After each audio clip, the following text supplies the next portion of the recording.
Yo, what's going on, y'all? What's going on? Let me start it off with some makers. The king in the north! The king in the north!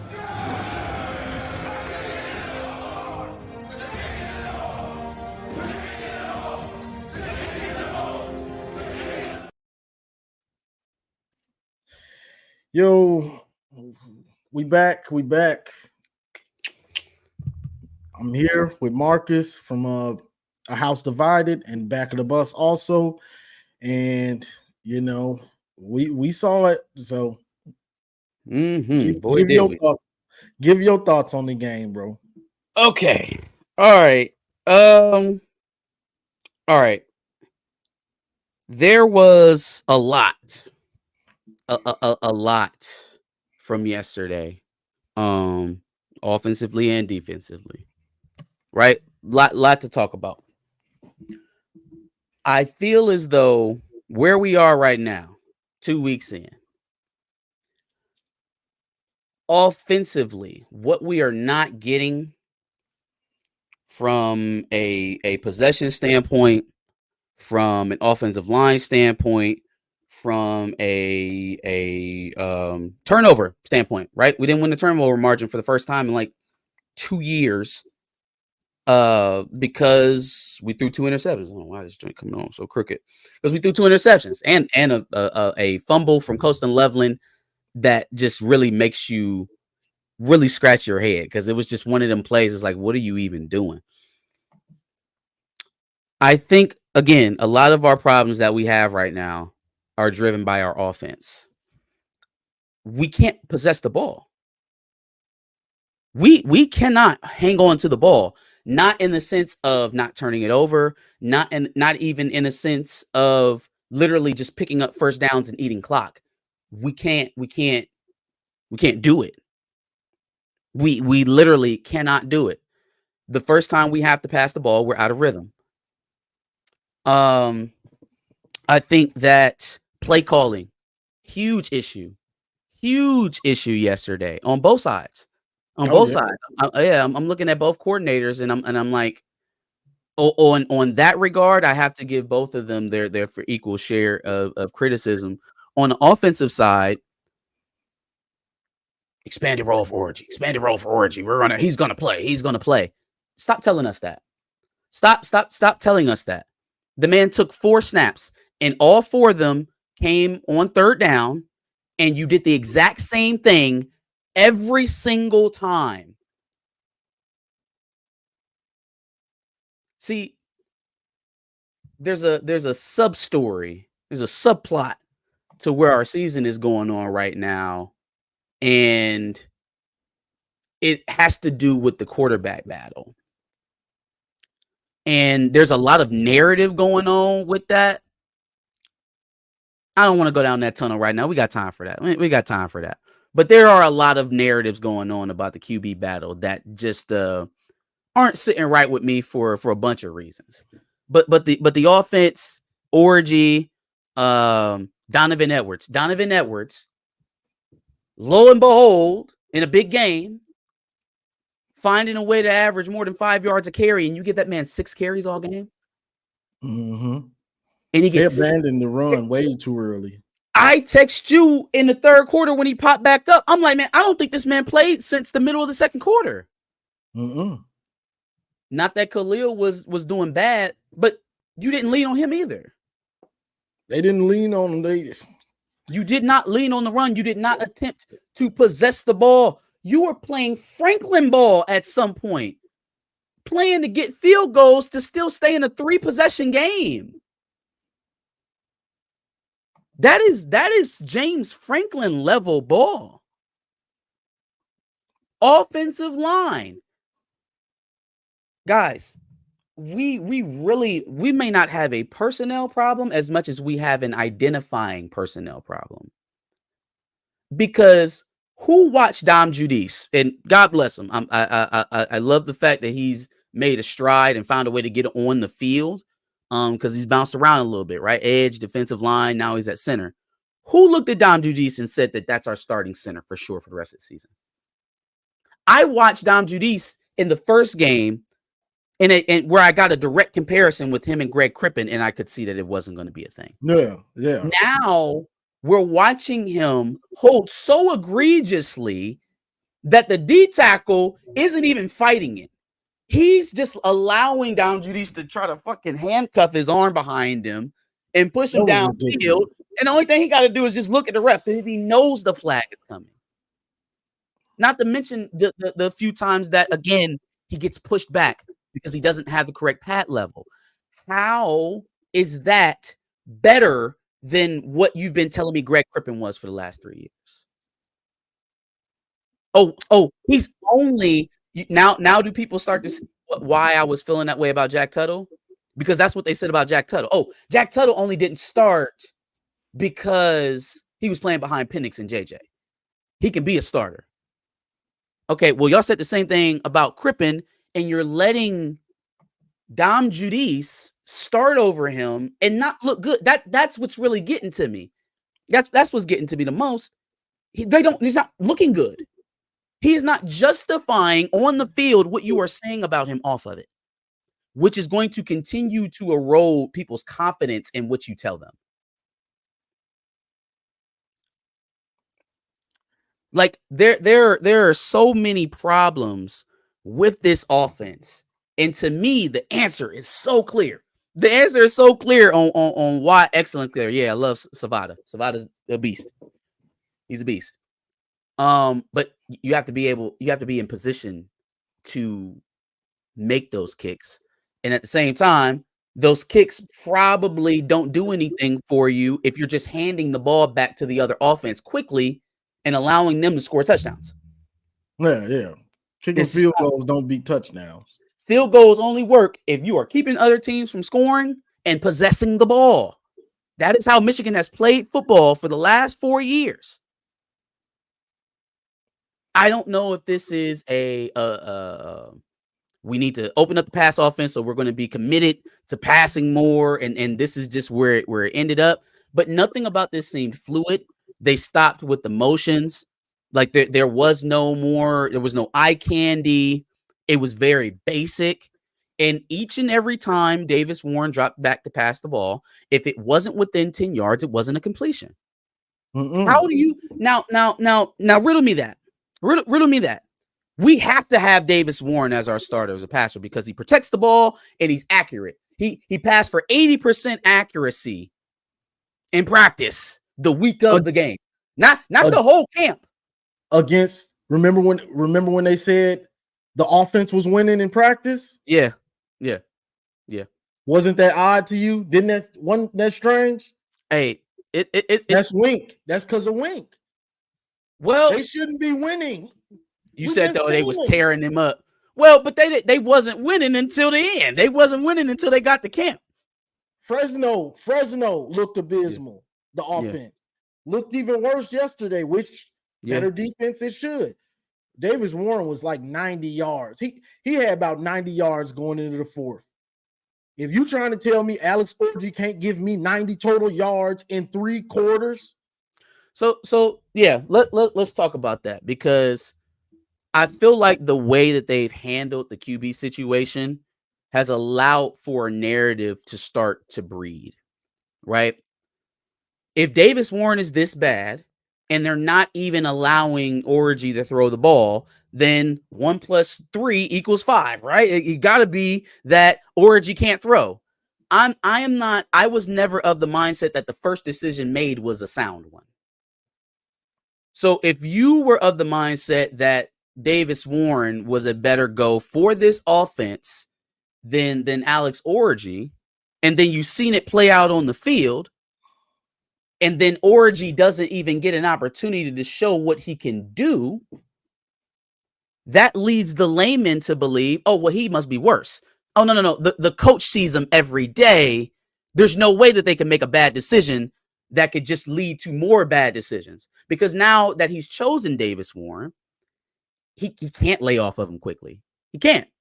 Because now you're taking an actual gamble by sitting Davis Warren down and going with Orji. Because if you do that now, well, Davis is done. You might as well hang him up for the rest of the season.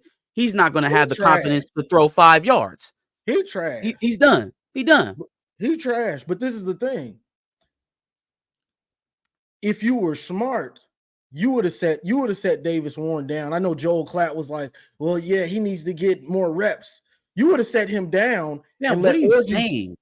You would have set Orgy down. I mean, you would have set Davis Warren down and gave Orgy a series or two. So, okay, if he's good, great for us. But if he's bad, I get a lot of these fans to shut up.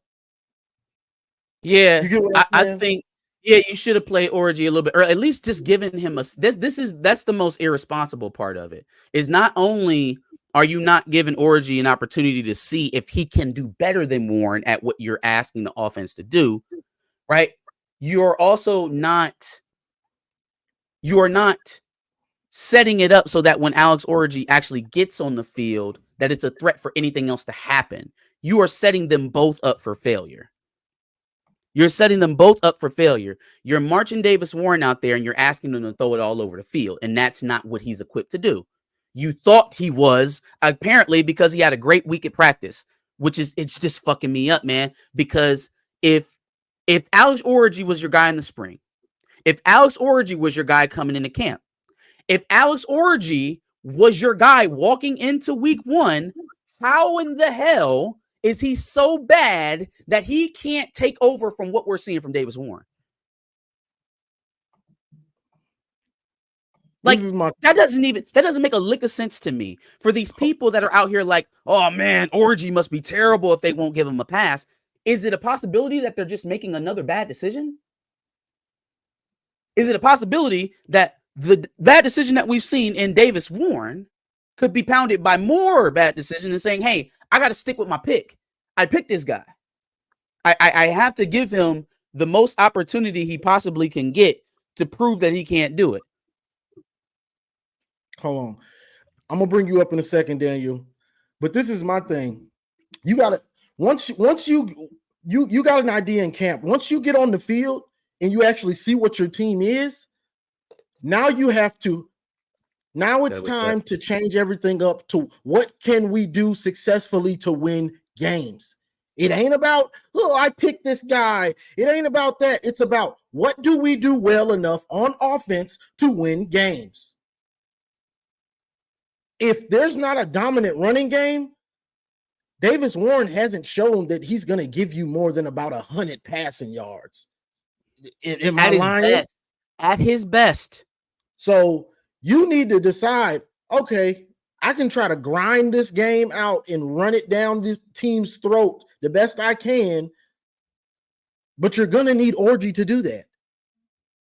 That's just a fact. It's at this point, it's the only way the running game is going to open up, is to give the defense something else to consider. You are too Manila. They don't allow the receivers to get off because they are up front. They are in their faces. Like that's another thing, right? Oh man, the receivers don't get separation. Hey, listen, man. I don't know where you guys typically see wide receivers break off from defenders, but it's only like a handful of guys, and I mean literally like 4 or 5 that are consistently getting separation within 5 yards right off the jump. You don't have to be Tyreek Hill off the line to get separation. Most wide receivers gain their reception off their second cut, which is down the field. Who doesn't throw down the field, Johnny? Who ain't throwing the ball more than 10 yards down the field? Who averaging 5 yards attempt? I'm so confused on how all of these coaches in the comments and on Twitter are seeing lack of separation from receivers that aren't being thrown to. Yeah, and then when they are wide open, he's missing them. I'm so confused about how we talking about going to Jaden Davis, and we ain't even seen Alex Orgy have a series yet. No disrespect to Jaden Davis. I think he's going to be good. He wants to get red shirt, so people just need to understand he's not playing this year. He don't want to get thrown into the fire like this. Not like this. You don't want to throw a freshman into the fire like that. Exactly, because you could destroy him. Bro, it's just about he's not good. Like, if you watch Davis Warren and think he's good, Who is he, Nobody Aaron? thinks Who is that. he thrown to? Nobody Right, thinks that. and I'm not absolving. I'm not absolving the wide receivers because they can absolutely play better than what they have. I'm not absolving them, right?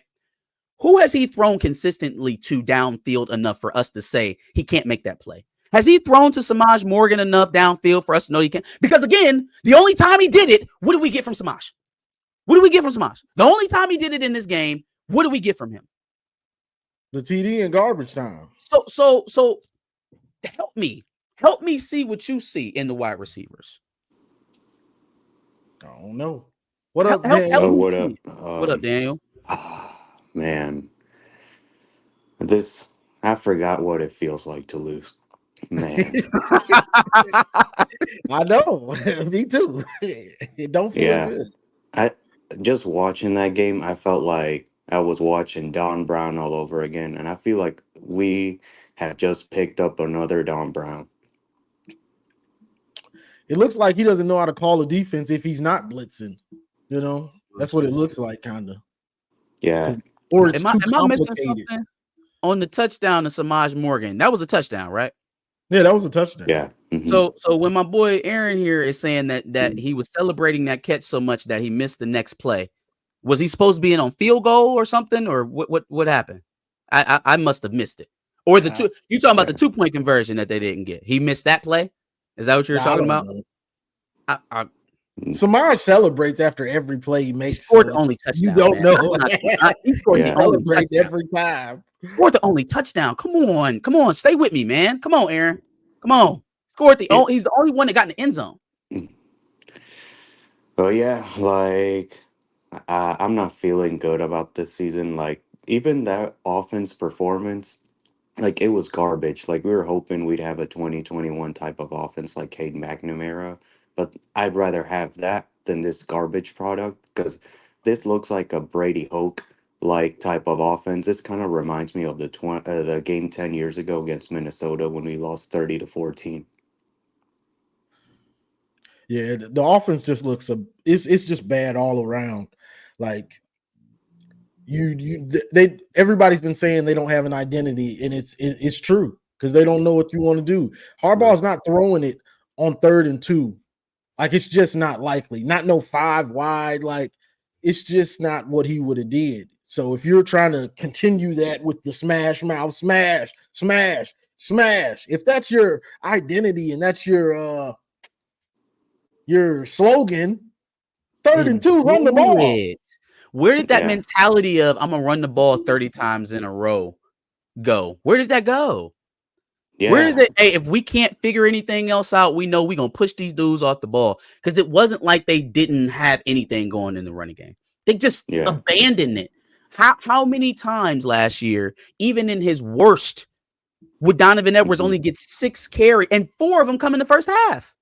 Yeah, it doesn't make sense. And like, that second drive looked promising. Like it felt like, oh, we might have a game. And once we kicked the field goal, I was like, oh, if we do not stop in this next series, that's likely a wrap. You talking about the flea flicker series? Yeah. That was the only time Davis Warren threw past the first down marker.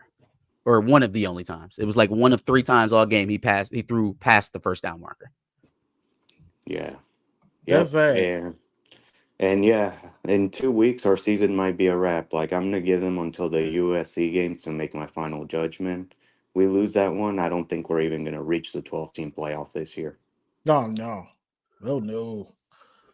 They got to show some big time improvements for that. With this schedule, they do. Last year's schedule, they might have been able to sneak in, but this year's everybody they feet to the fire. They feet to the fire now. Yeah, because I feel like this was a bad year to like schedule Texas and stuff with a young team in a transition year. Because I think last year's team would have been more than ready for the schedule. Because we were so deep last year. Yeah, definitely. I think depth, especially on the defensive line, is only going to rear its head more and more down the season if we can't figure out how to possess the ball. I can't express how much I believe our problems offensively and defensively track back to the fact that we held the ball for so little time. right? Exactly. They ran close to 50 plays in the first half alone. Wow. Brewers had over 200 yards passing. They were pretty close, or a little over 100 yards rushing. They had the ball too much. Now, if we replay it, right, it was a 14-3 game with 5 minutes left to go, right? We get to Coast and Loveland, and then we had another 3 and out where we couldn't move the ball again, couldn't even pick up a first down, and we kicked it back to them.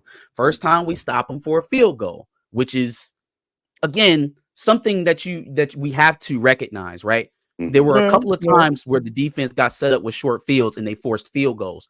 You have to repay that as an offense. Right. You have to repay that. You can't march out there 3 plays, give it right back, and put that same defense that saved your ass on the field in a minute, 30 seconds, 45 seconds. And I don't know why he's not fair. I don't know why he ran that play before the half. Oh, right. You running a play before. So the one before the half, I didn't understand. Then they turn around in the third quarter and let the clock run out when we actually needed to run a play. Exactly. Oh, yeah. Let me read this super chats real quick. Go ahead, brother. Shout out to Michigan Go Blue 1234 for the $4.99 super chat. If we come out with that gap integrity, pursuit, and tackling angles versus USC, good luck. That's fact. It wasn't good. It wasn't good. And that's why I think they were confused. I got one. Yeah, our linebackers was the most concerning of the defense for me.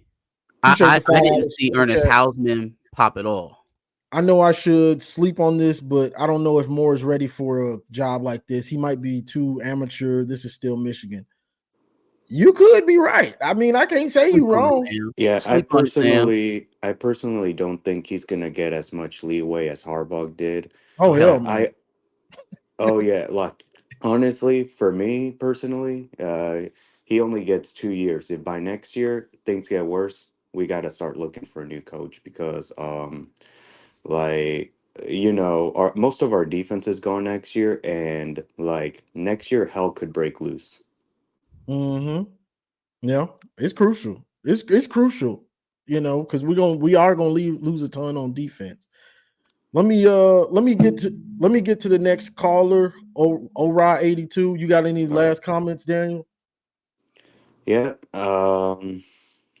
I really hope we can pick it up, but I just don't feel good right now with this product that we have. And like next week, here's the thing. Like me personally, I would just put Jaden Davis to get some reps, and maybe that saves our season because he's supposed to be like our future star, like our next JJ.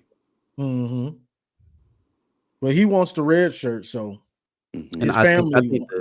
I think the coaching staff wants to red shirt him too. You want to be able to maximize these guys. Rap for him. Like if this is a year that they're not going to compete for a natty or not going to compete for a playoff spot, then putting Jaden Davis in, risking injury or risking him having games like Davis Warren, which you would actually expect from Jaden Davis at this point.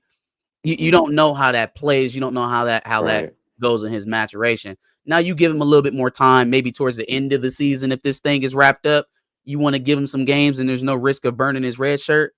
I don't mind that. But the rush to make him the starter right now, 1-1, week 2, I think is part of how this entire situation has been mishandled. And it's allowed the fan base to kind of get into that mode of thinking because they haven't showed us anything else. They haven't allowed us to have the confidence in what we have behind Davis Warren because they haven't showed it to us. Gotcha. All right. Anyways, go Blue through the good times and the bad. Yes, sir. Go Blue. Appreciate it. All right. Rod, and then I'm gonna get to you, D05 Hoop. Yo, what's up, guys? Can you hear me? Yes, sir. How's it going?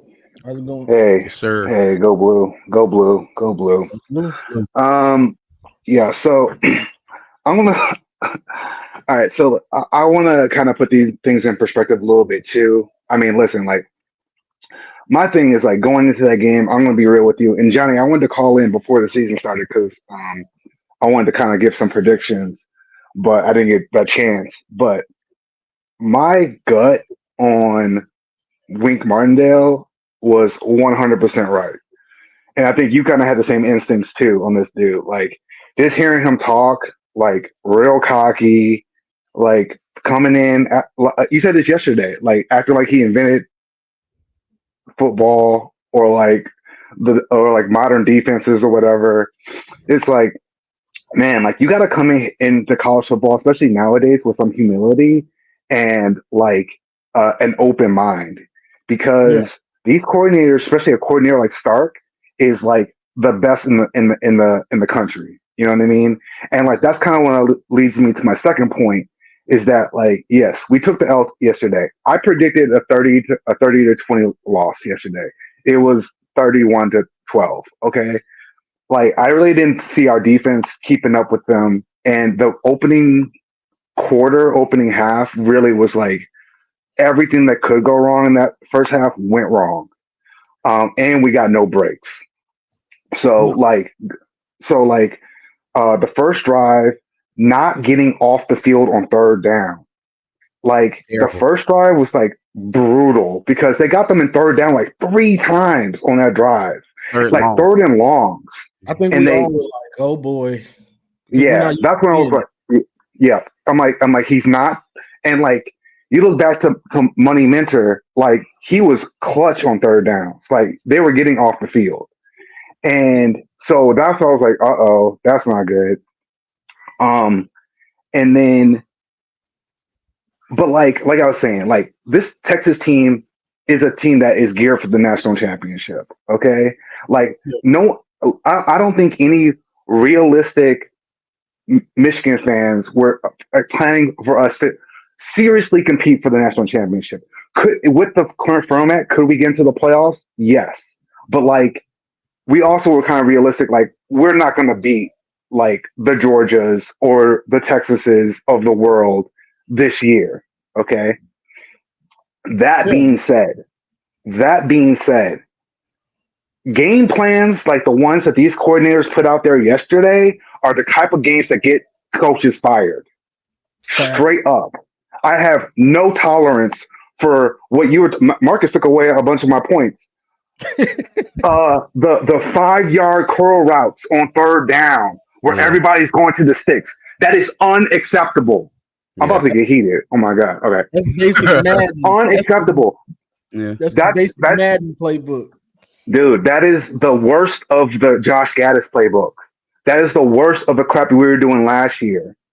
Okay, like that is unacceptable. Like putting no pressure on their secondary. Unacceptable.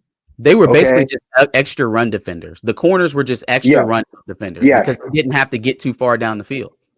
That is correct. Also, the lack of play action.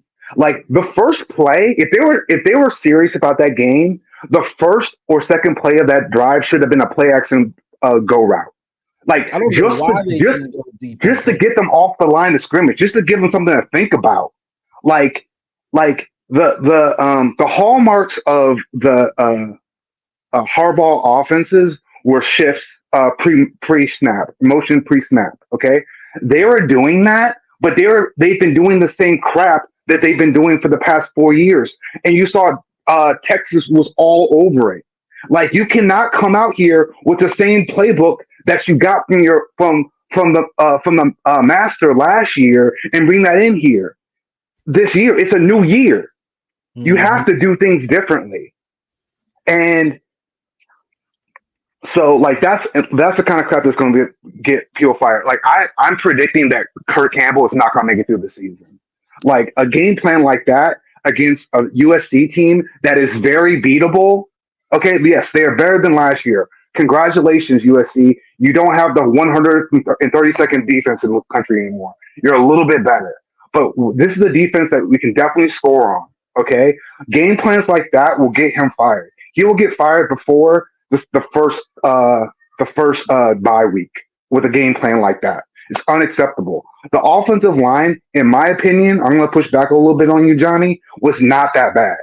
Was not that bad. Not to the point where like Sam Webb and people post game are talking about open competitions at every position on the offensive line.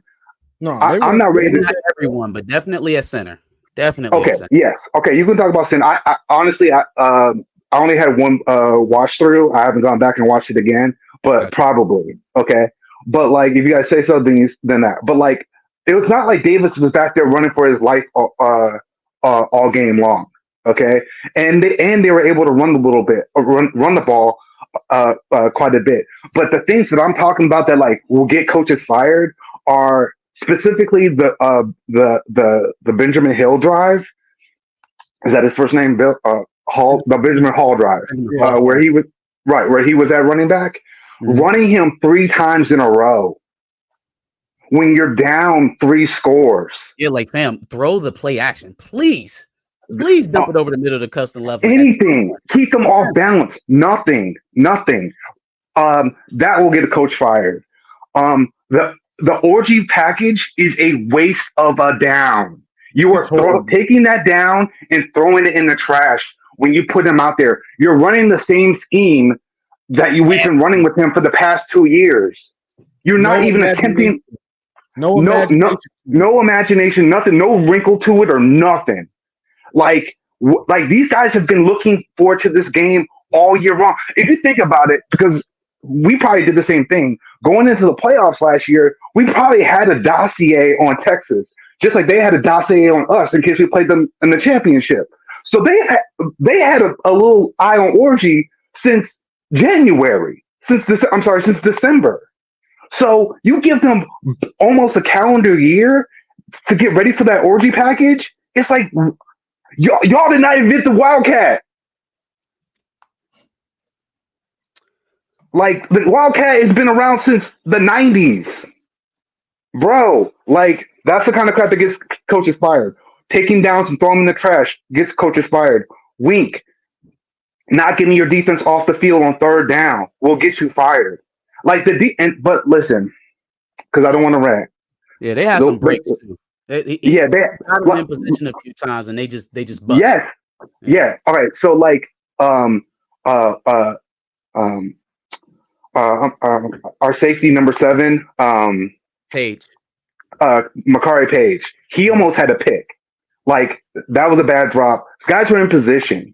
Like they had some highlights on defense that could have made the game closer, but things didn't go their way. That fumble by Loveland was unacceptable, inexcusable.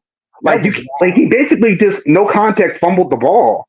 Like that was a killer. That was kind of the game right there when that happened because they went back and scored the touchdown, and which was like the last thing we could do. Like going into that drive, we had a chance to get on the board again and make it a close game going to halftime, considering how poorly we played. But that sequence of events really was the nail in the coffin in my book. You go into the half 17-3, and you get the ball back first. You got a fighting chance. 24-3. It's a wrap. Our offense ain't coming back. No. I will say this for the positives, and this is kind of one of the things I was looking for. If the game got out of hand, which I mean, I thought was a possibility. Everything that went wrong in that game went wrong. It was pretty much my worst nightmare. But I will say this about this team: they didn't quit. The players, I didn't see the players quit out there, and that's one positive that we can take. That's a little bit of solace that we can take moving forward. Is that faced with adversity, this team. And in the face of defeat, they did not quit. And we will continue to go through this season, and we won't face teams as loaded and as well coached as this. Okay? This is one of the best teams we'll face all year. Yes, 100%. So that's what I'm saying. Like, also, like, we can all be mad and we can all have our pitchforks out and whatnot. But like at the same time, this was not like Northern Illinois. You know what I mean? We're definitely not Notre Dame. Yeah, right? You know what I'm saying?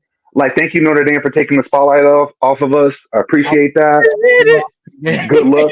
Good luck. Lead with them. But like, right. But I'm gonna say one more thing, and I'll hop off. All right. All right, this is my last thing. Is a lot of coaches need are on the hot seat in my book. Okay, but let's be Mm-hmm. real about these colleges, these and the people who make decisions at these colleges. All right, Sharon Moore, you are a black man in America coaching football.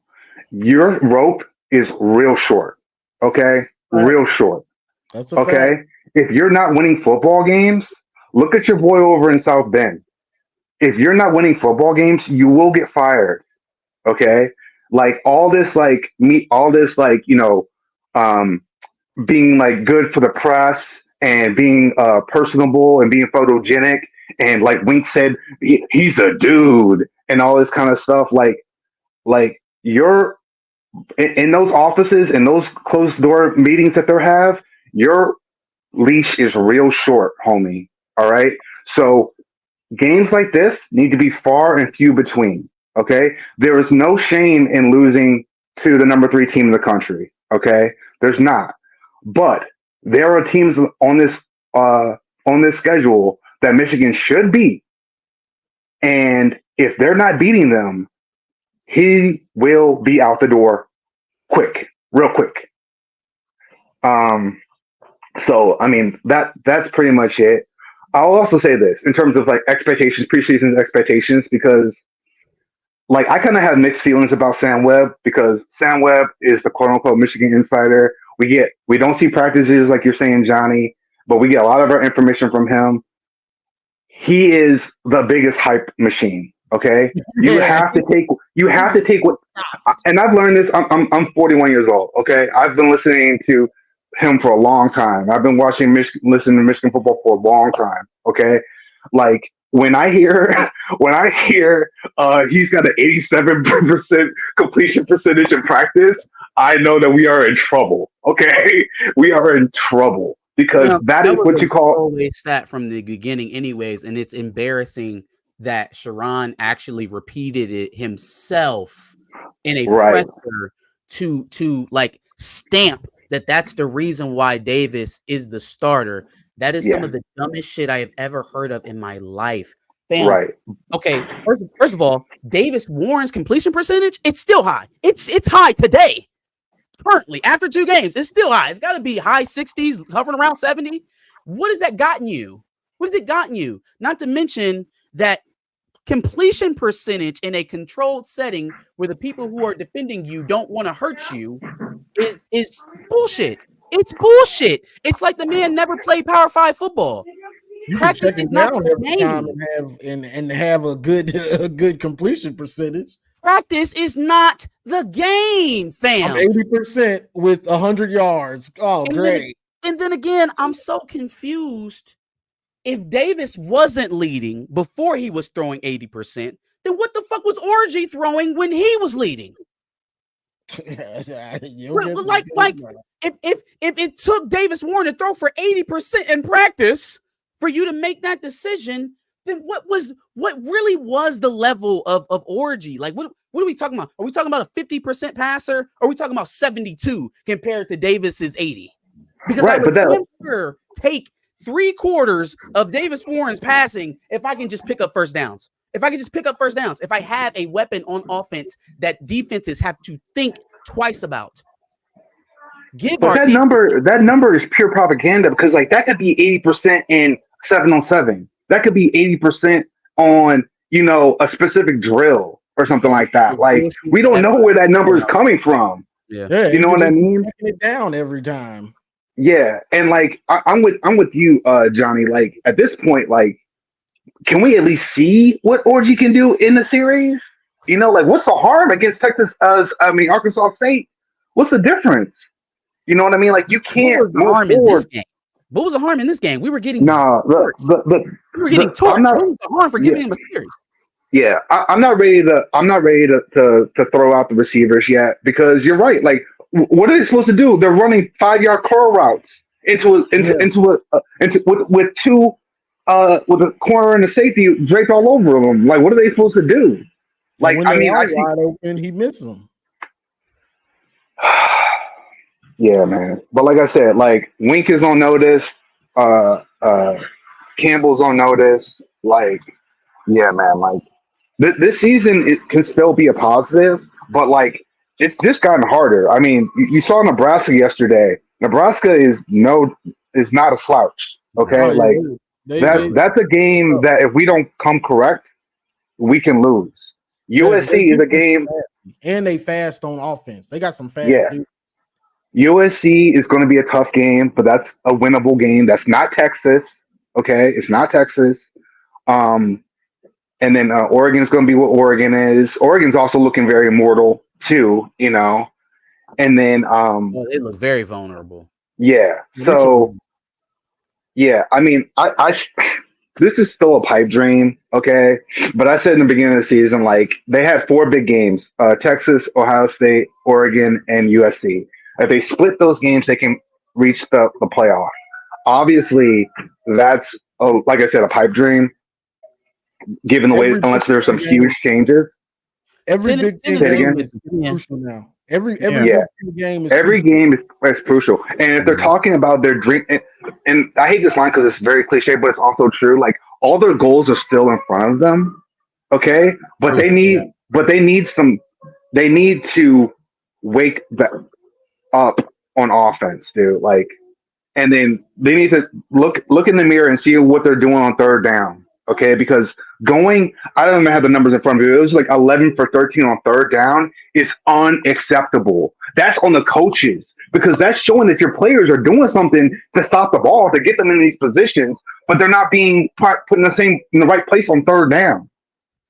Like that's 100% on the coaches.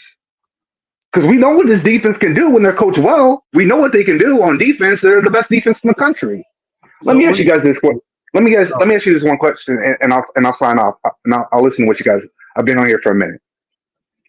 Do you think they offered Mentor the head coach job? No.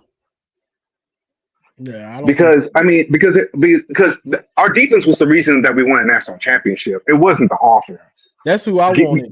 That's who I wanted. I mean, like I just want to know, like, if they even offered it to him, or he was like, "Nah, I'm straight. I'm going to go to the league." I don't think because if we have him running our defense, then this is a different story. You can hire some Joe Schmo coordinator off the street to run this offense. You know what I mean? Like, yeah. I think he stays. I think he takes the job if they would I'm have about to offered. bring you up, Cameron Stokes. All right, guys. Well, thanks for taking my call. Go Blue. It's all good, man. Listen, we still got a natty. You know what I mean? Like, we still got a natty. So, you know, there's gonna be some lows now. But it's all good. Call ORA 82 and go Blue. It's not that Orgy has done anything to tell us to give us confidence. We have not seen him. It's the fact that they tried to make him the heir apparent until Davis Warren had this amazing practice. We still have not seen what this man is leading the offense. They have not given him a drive. And I'm not ready to say that, oh, well, if Davis Warren is this bad, then the decision to start him must have been correct because our Orgy is so much more terrible. That doesn't compute to me. Yeah, and like you don't know what he'll do when he gets out there. Like you have no Warren's clue. not good. He turns it over. He got two games, 3 picks. It wasn't like JJ where he had 3 in one game. No, he threw one against Fresno. Could have had about 4 yesterday, if we're being honest. And to hear the coach, to hear Sharon up there, oh well, the receiver didn't run right here, and we didn't run good routes here, and like he's making excuses for him. I don't like that. I don't like it. But he was saying something about the beat about Sam Webb being a hype machine. Fam, there was nobody talking Michigan football who was saying anything other than Alex Orgy until a week before the game. It wasn't just Sam Webb. It was On 3. It was Blue by 90. It was Go Blah. It was everyone. Everyone was, it's probably going to be Orgy until it wasn't. Which leads me to believe it was Orgy until it wasn't. DO5. I'm telling y'all, if y'all better stop comparing this team to No, he's last not year's team. JJ. He's not JJ. He's not JJ. This isn't last year's team. The quicker people realize this ain't last year, the better it will be for you mentally. This ain't that. So you can't stop comparing him to JJ, a top 10 pick. He's not that. He's not. He's shown you nothing to be that. If he was something like JJ, he would have been in the game. He would have been splitting time with JJ. They would have been, he would have been. Oh man, JJ and Davis Warren are battling for this job. It's close. Yeah. It's not. Yeah. He was getting beat by the guy y'all say can't throw. He was losing in camp to him. He was beating him. About? He was beating him for a long time. With again, I'm still confused. How does 9 weeks worth of work, spring and fall, not equate to these few practices where he's just on the money? Why couldn't he have just had a good week? Why did he have to be the starter? Or hell, you play Orgy and Davis the same way you playing Davis and Orgy. If you feel like there's a weakness to Orgy's game when you need to throw downfield, or well, that really wouldn't be it. But if you need to dink and dunk or something like that, and you want to bring in Davis for a few throws, that would be less predictable than what you are currently doing with Orgy and Davis, or Davis and Orgy. Excuse me, Davis as the starter, Orgy as the backup. That would be more creative. And then bring up Cameron real quick. He's been waiting a long time. For sure. Yo, bro, you still there? Yo, what's up? Y'all hear me? Yes, sir. Yeah, my bad. I knew you was in there for a while. Let me go and get him up here. Sure. Yeah, what's up? How y'all doing? Doing all right. I'm all right, bro. What you got? Because more people keep getting in the waiting. Yeah, so I just feel like as a fan base overall, we were lied to this offseason. That's mainly how I feel. That's a fact. I didn't expect this team to be undefeated again, like a lot of other fans did, because I try to keep things real with myself. I just feel like we didn't target the portal like we should have.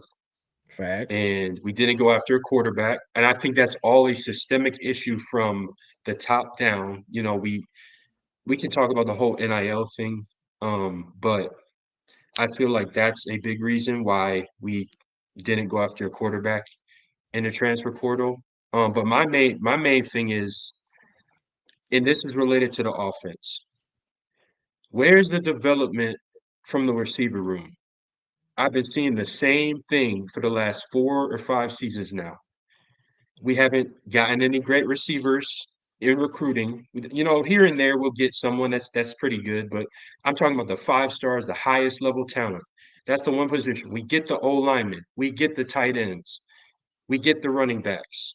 We got JJ McCarthy. Why haven't we gotten any receivers? The studs that we had at receiver, they transferred.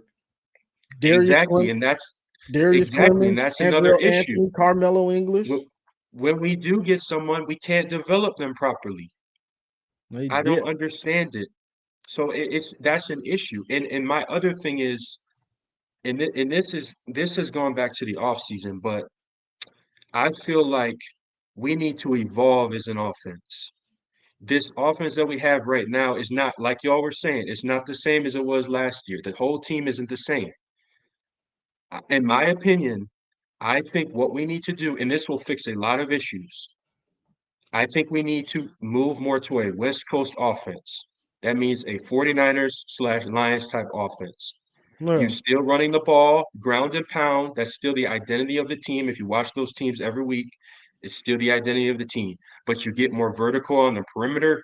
You can start recruiting better receiver talent because guys actually want to come. When you show them Amon-Ra St. Brown, when you show them Brandon Ayuk, you're still getting your running back talent with Christian McCaffrey and Jahmyr Gibbs and David Montgomery. You still have the quarterbacks as well, Carter Smith, Brady Hart.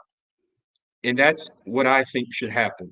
As far as the coordinators, I'm disappointed in them as well. I didn't even like Wink. I didn't want him to come here. That's just me personally. I felt like we should have gone with someone else, but they hired him. I tried to give him a chance, but after that first game, like y'all was talking about, especially you, Johnny, I was out on him, you know. So, and then my thing is too, we spent all this work trying to hire a supposed defensive guru, but we don't do that on the offensive side of the ball. And I understand, Kurt Campbell, it's his first time and all that stuff, and we're trying to give him a shot. But I wanted us to hire a great offensive coordinator mind. Why can't we take what from the defense, we translate it over towards the offense? Why can't we do that? And if Kirk is struggling right now in his first year, then we need to surround him with some help. Make him a co-offensive coordinator. Maybe make Sharon a co as well, so he can help him out, help him schedule and scheme things up so that it helps our offense instead of allowing him to do everything. Maybe he's not ready yet. It's week 2. He's a first-time coordinator. He's going against Texas. That's a lot on your plate. You know what He I don't mean? look ready. That's a lot. I don't know. I don't know. It's just I don't understand it. But those are my thoughts. I wanted to keep it kind of short. Got you. Yes, sir. I appreciate it. On the defensive side of things, I'm a press back on y'all for a little bit because Daniel has some of the same thoughts. As bad as the first half went for us defensively, explosive plays in each quarter, right? They ran up 24 points. Defensively, in the second half, for at least the 15 minutes in the third quarter, right?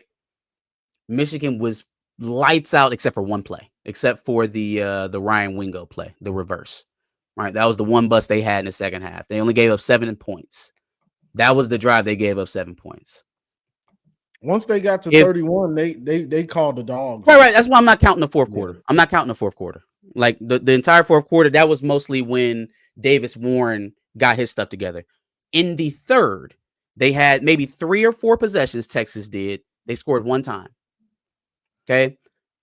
Defense, even through some of the bad calls, the bad alignments, the missed plays by players, because I cannot put all of this completely on Wink Martindale.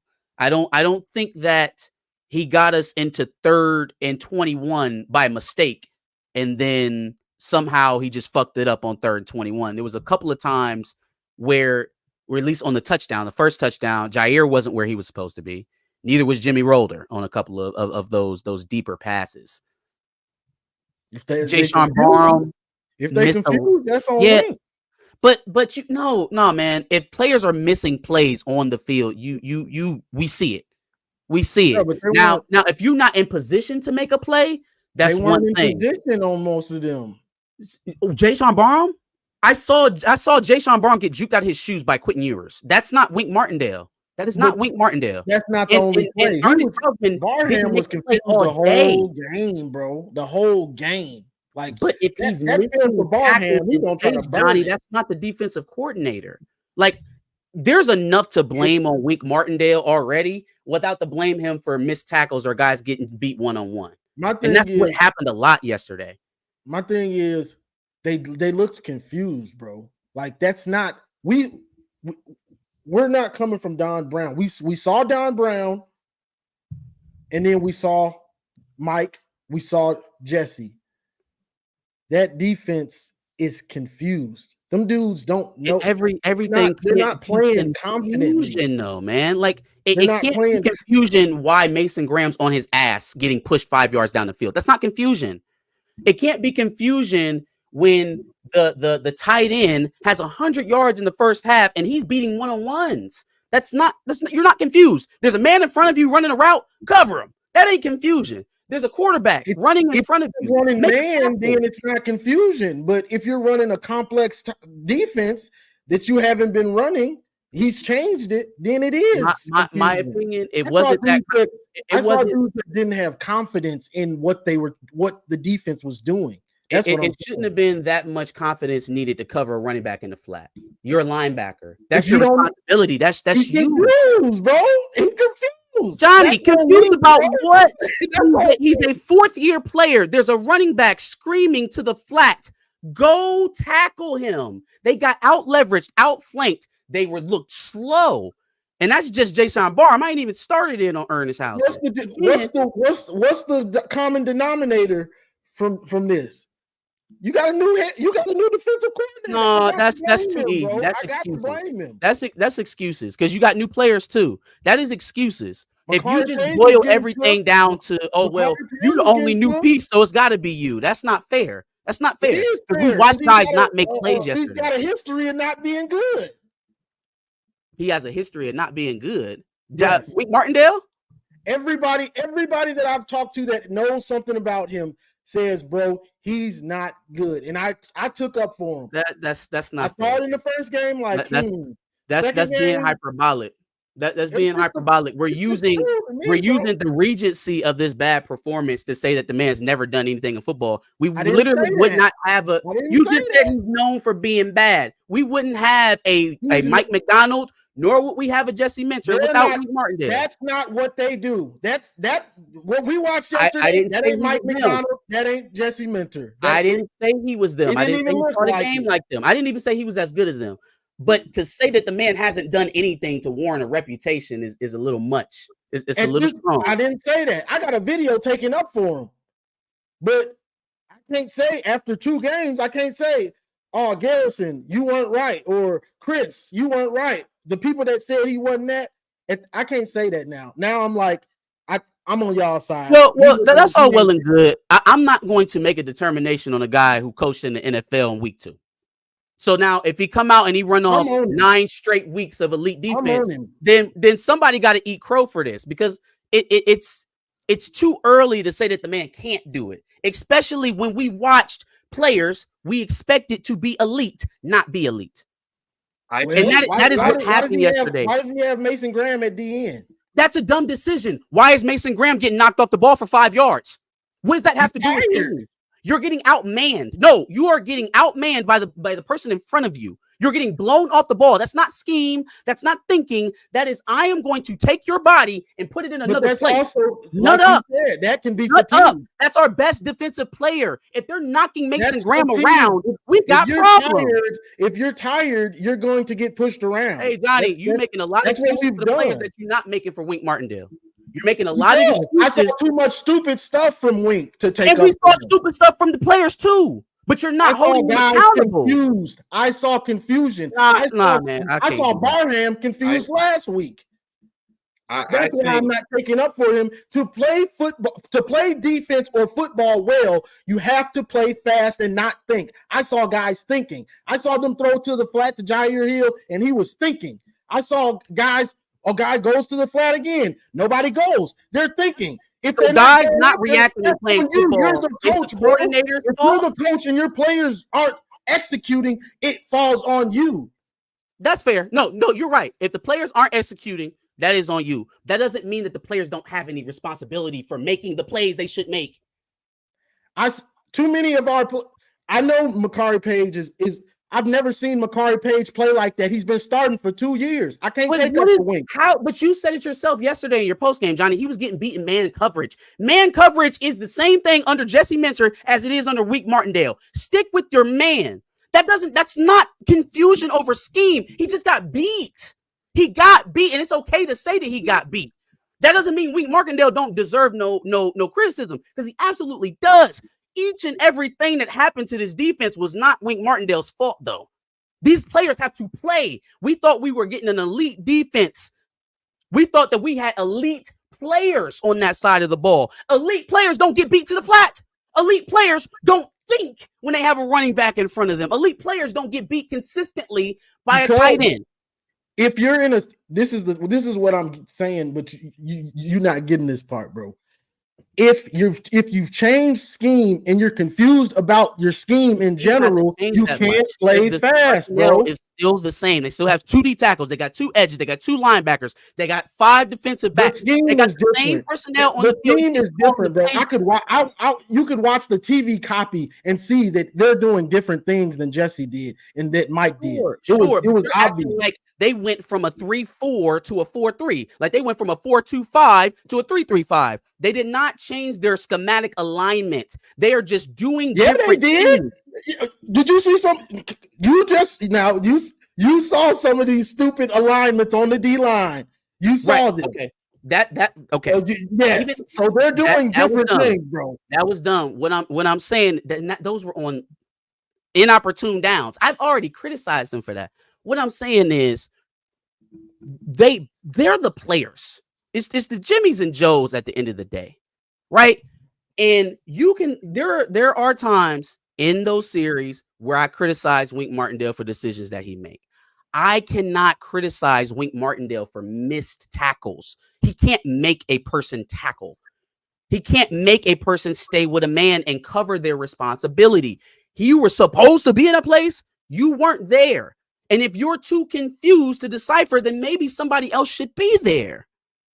I think I forgot you were still on here, Cam. We went right over you, bro. My bad. Yeah, you're good.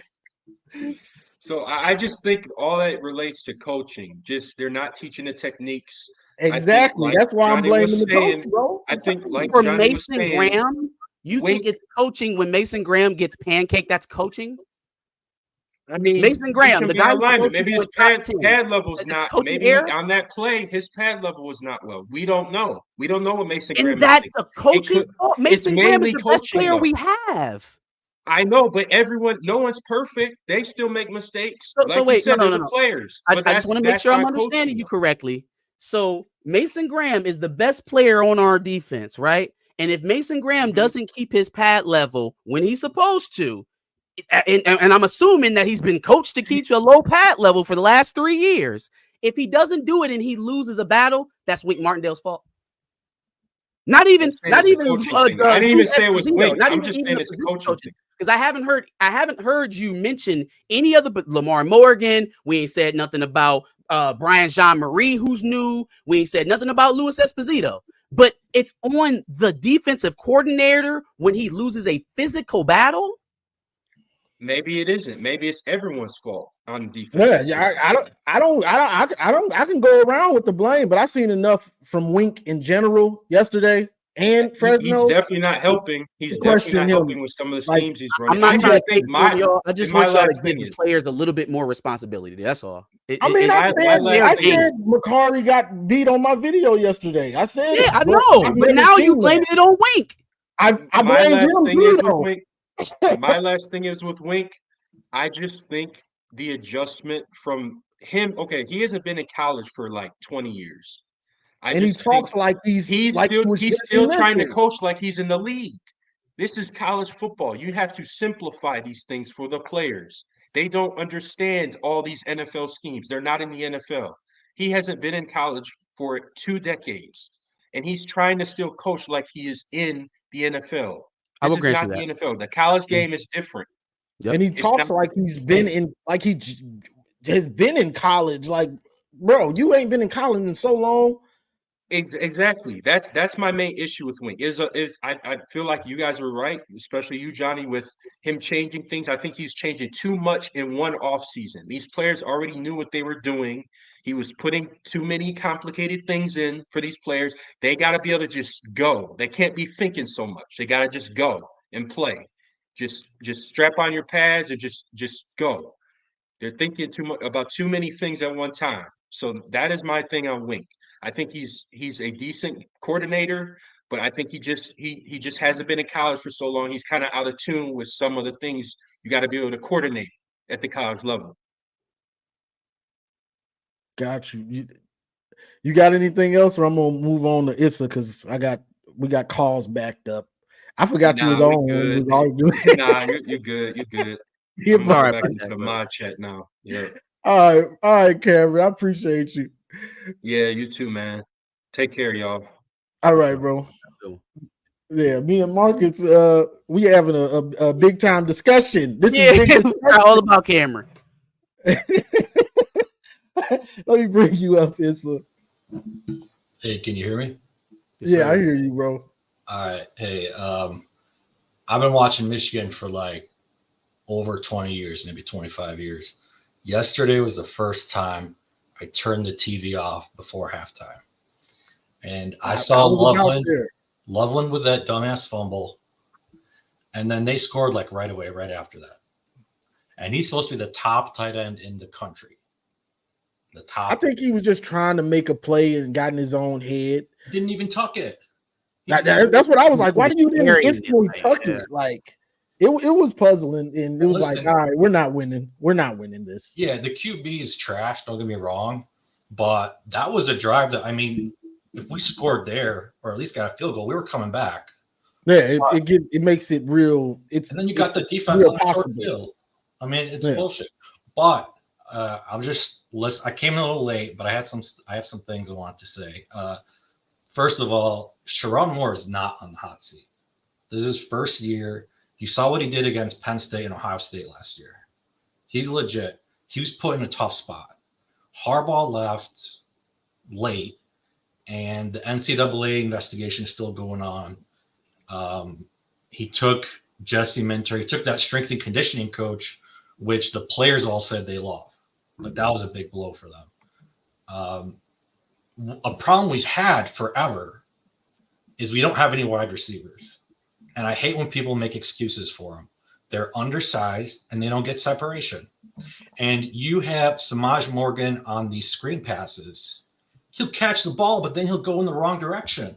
And he'll start dancing back there. I need him to hit the weights. He looks exactly the same as last year. Yeah, and the other part is like, okay, we're down like 20. He'll catch a ball for barely a first down, and he'll start celebrating like he just scored a touchdown. Like, I get he's a high energy guy. I get that, but I mean, it doesn't look good. QB as well. They should have got someone in the portal. I don't know why they did. I thought, okay, if they're not going to do it, Jaden Davis, they'll get him ready to play. He was a 5-star. He's not doing anything. They don't have him on there. Donovan, he wants the red shirt. So yeah, Donovan.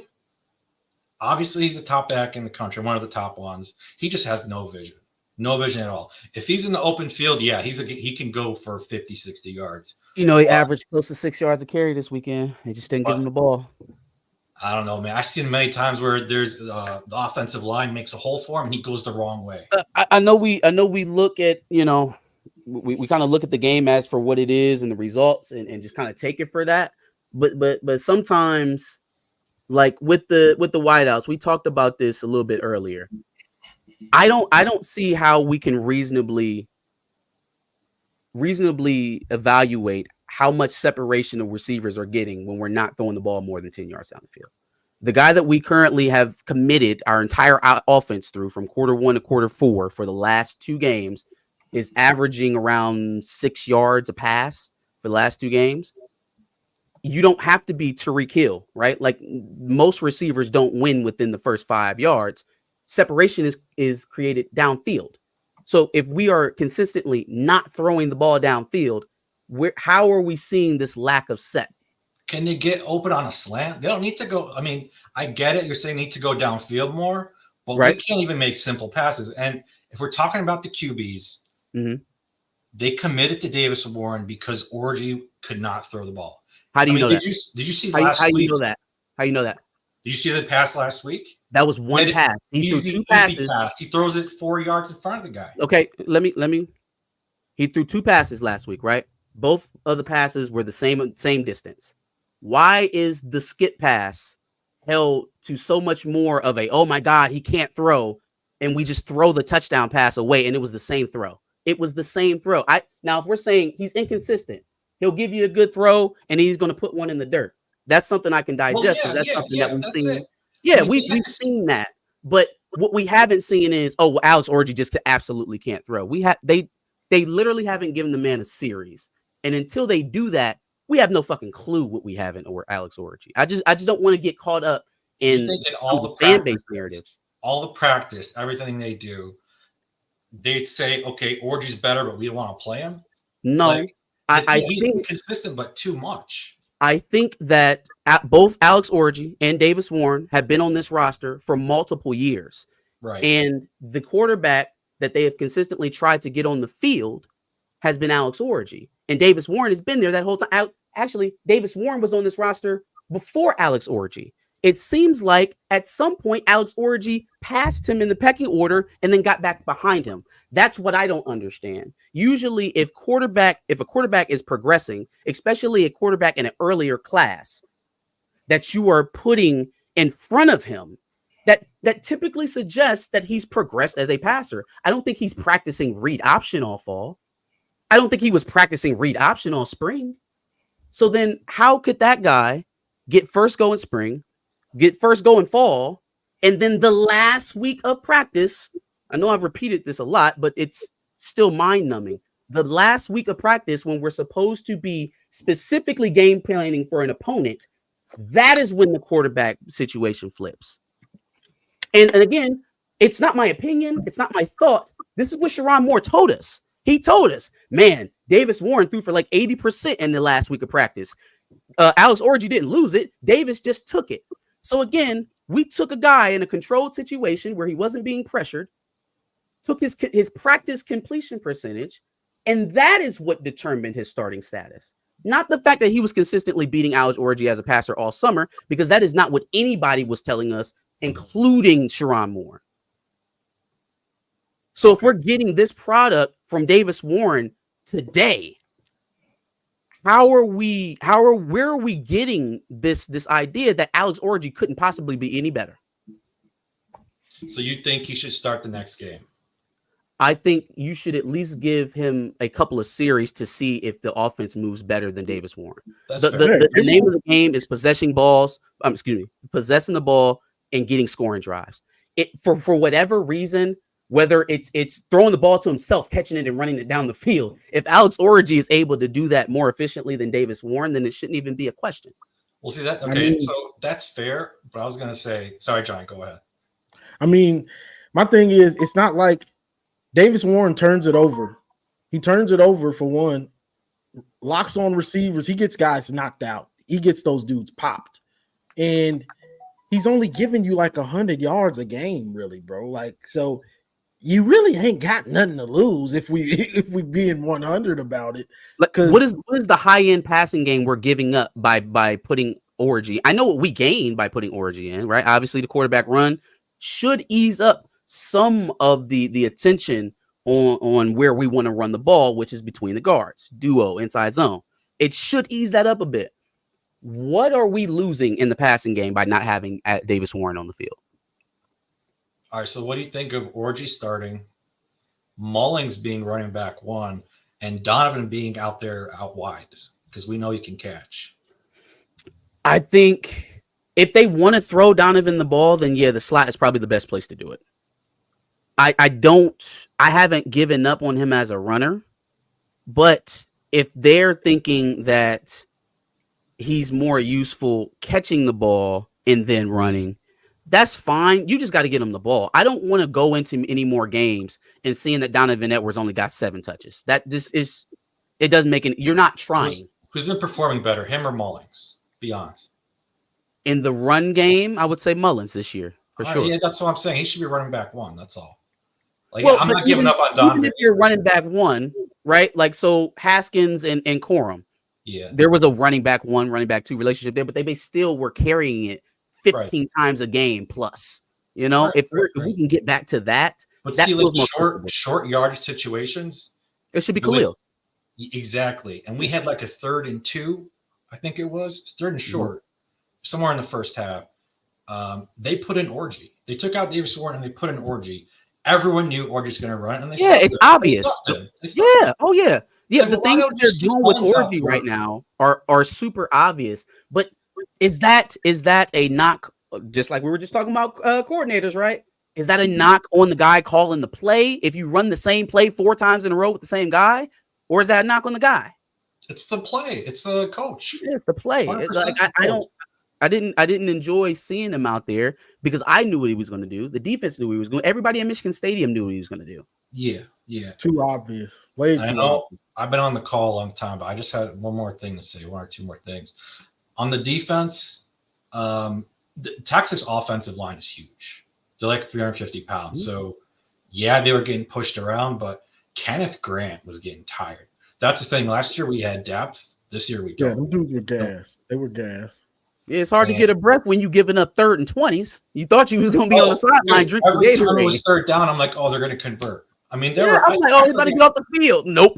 Well, that's the other thing. Why is Wink sending in like Fresno State, for example? It's like 3rd and 8, and Fresno State's in the red zone. Why is he blitzing? Why is he blitzing then? It makes no sense. They scored a touchdown on that. Oh yeah. We talked about that last week. Yeah, that was one of those things. And again, I think you said it correctly. He's still acclimating to the college game, but we're not there yet. And we caught this game week 2. That is a bit of perspective that I think the fan base would do well to remember. We caught this game versus a potential national championship contender in week 2, and we don't have a lot of things figured out. Yeah. Will we be the same team in, week 12, 13 that we are today? God, I hope not. I hope not. Yeah, I hope not. We done lost about shit every game damn near the way we look. Let's see. Like he's failed, right? Obviously, this is a fail for Wink. This is a fail for Kirk Campbell. Now, the measure of a man is how you get up. So what do they do from this point on? And then also, I noticed you said that he's not on the hot seat, but something that I am looking for him to do is to take reins of something. If not the offense, the defense. If not the defense, the offense. Offense, 100%. You need to put your nose in on something and make it felt, because the decisions that are being made right now, if it's being made wholly by your coordinators, are not very sound. They're not very sound. Yeah. He's got to get involved. So if it's going to Wink and telling him, hey, listen, we are only running pressures first and second down. You can choose, mix it up. Third down, we're max covering. Maybe that's where he goes. Maybe he goes to Kirk Campbell and say, hey, Kirk, if you ever run Alex Origin QB power on 3rd and less than 4 ever again, you're fired. You're fired. You're fired. Especially from an open backfield, from an empty backfield. You're fired. Yeah, 100%. And yeah, I agree with you. More should be doing more and more. But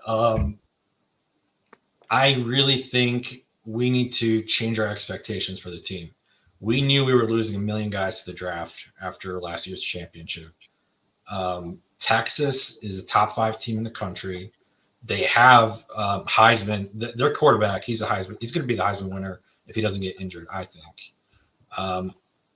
Besides them, Ohio State. So I'm just looking at the schedule real quick. So we already have 1 loss. We're going to lose to USC. That's 2. We're going to lose to Oregon, and we're going to lose to Ohio State. So that's at least 4 right there. So I think the fan base just needs to their expectations. They need to lower. If they don't, if that offense don't get together, we could lose to Washington. Now, okay. So now this is predicated on us still looking like the week 2 team that we are today. No, I'm just saying if this team is capable of losing 5 games for sure. Yeah. If not more, bro. I'm nervous. I'm not. I ain't gonna throw in the towel in week 2. I don't. Issa, what's the exact schedule? I got you. So starting next week, it's Arkansas State. Okay, that's a dub. It's at home. USC at home. That's Possibly 50-50 to me, because I heard they play defense. I didn't watch their game. Yeah, they got a UCLA's defensive coordinator. He comes from the Ravens coaching tree. They're running our scheme. Gotcha.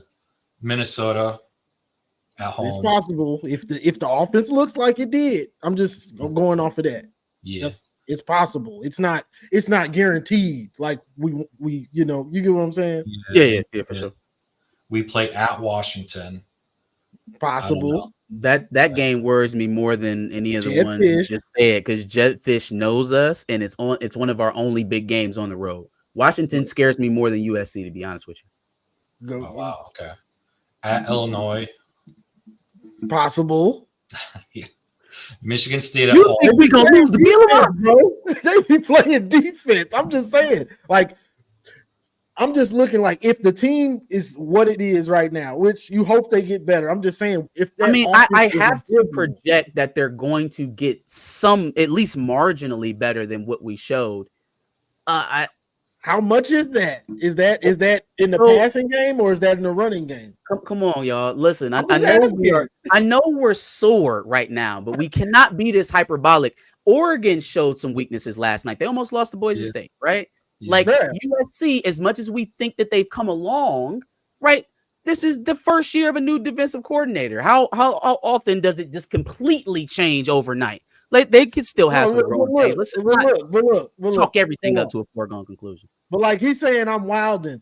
I'm not wilding. I'm just saying. He's not. He's being pretty correct. Big Ten schedule it's tough. Like if your quarterback is garbage and you can't barely run block consistently, you're in trouble. The defense is going to be on the field all game. So we're if they can't get it going on offense to help out the defense, we're in trouble in Big Ten schedule. One last time, man. Fresno had us. You get what I'm saying? Yeah, I'm gonna tell y'all one last time.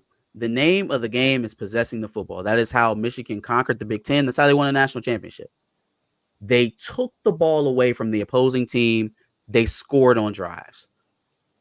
That is the name of the game. If we can't find a way to hold on to the ball longer than the other team, we're gonna lose a lot. Harbaugh, right? So Harbaugh. He's 20.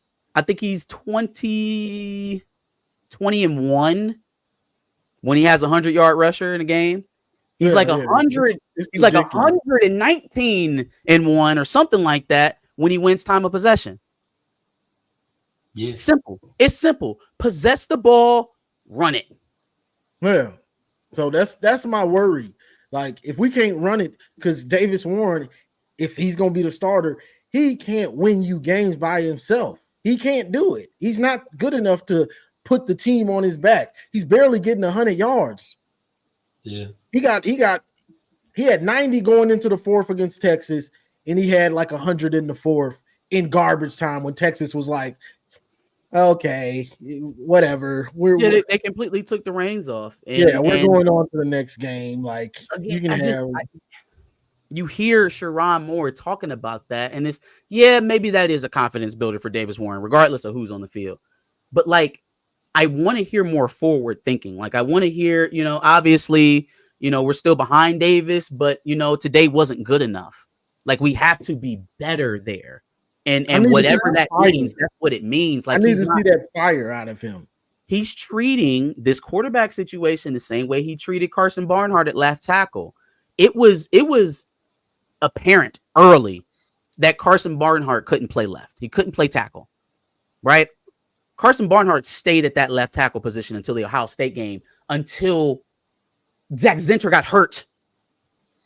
It wasn't until Zach Zinter got hurt that it forced Sherrone Moore to move Barnhart to guard, put Trent, or who did they end up putting it in? Was it Trente. Henderson or Trente in at the other tackle spot? And then we were off to the races for the rest of the year running the ball. Well, we got a touchdown right after that. Like all year, he's trying to put a square peg into a round hole because, Barnhart's one of my guys. He's best friends with Keegan and Zinter, and that that just feels good. It's a feel good story. And so now we're square pegging Barnhart into the offensive lineup when he doesn't really need to be there. We have two good guards. We need a tackle. Yeah. Same thing with the quarterback situation. We don't need a guy who's throwing for 85%. We don't need that. What we need a guy is going to pick up third downs, who's not going to turn the ball over. Game manager. Going to push the ball when you have the opportunities. Cade McNamara threw the ball downfield more than Warren does. Yeah, that's saying something. And we were all over Cade McNamara's back for not throwing it downfield. He threw the ball downfield infinitely more than Davis Warren has in these two games. That's true. I will say that was his first game starting last week. Texas is the real deal. Texas is the real deal. I think they're going to the finals. I don't know. But yeah, to keep going. After Illinois, we got Michigan State at home. I didn't watch them yesterday, but if we lose to them, that's going to be depressing. If you play the abysmal offense like we're doing and don't help your defense out, you can lose to anybody. We saw that. We learned that against Fresno.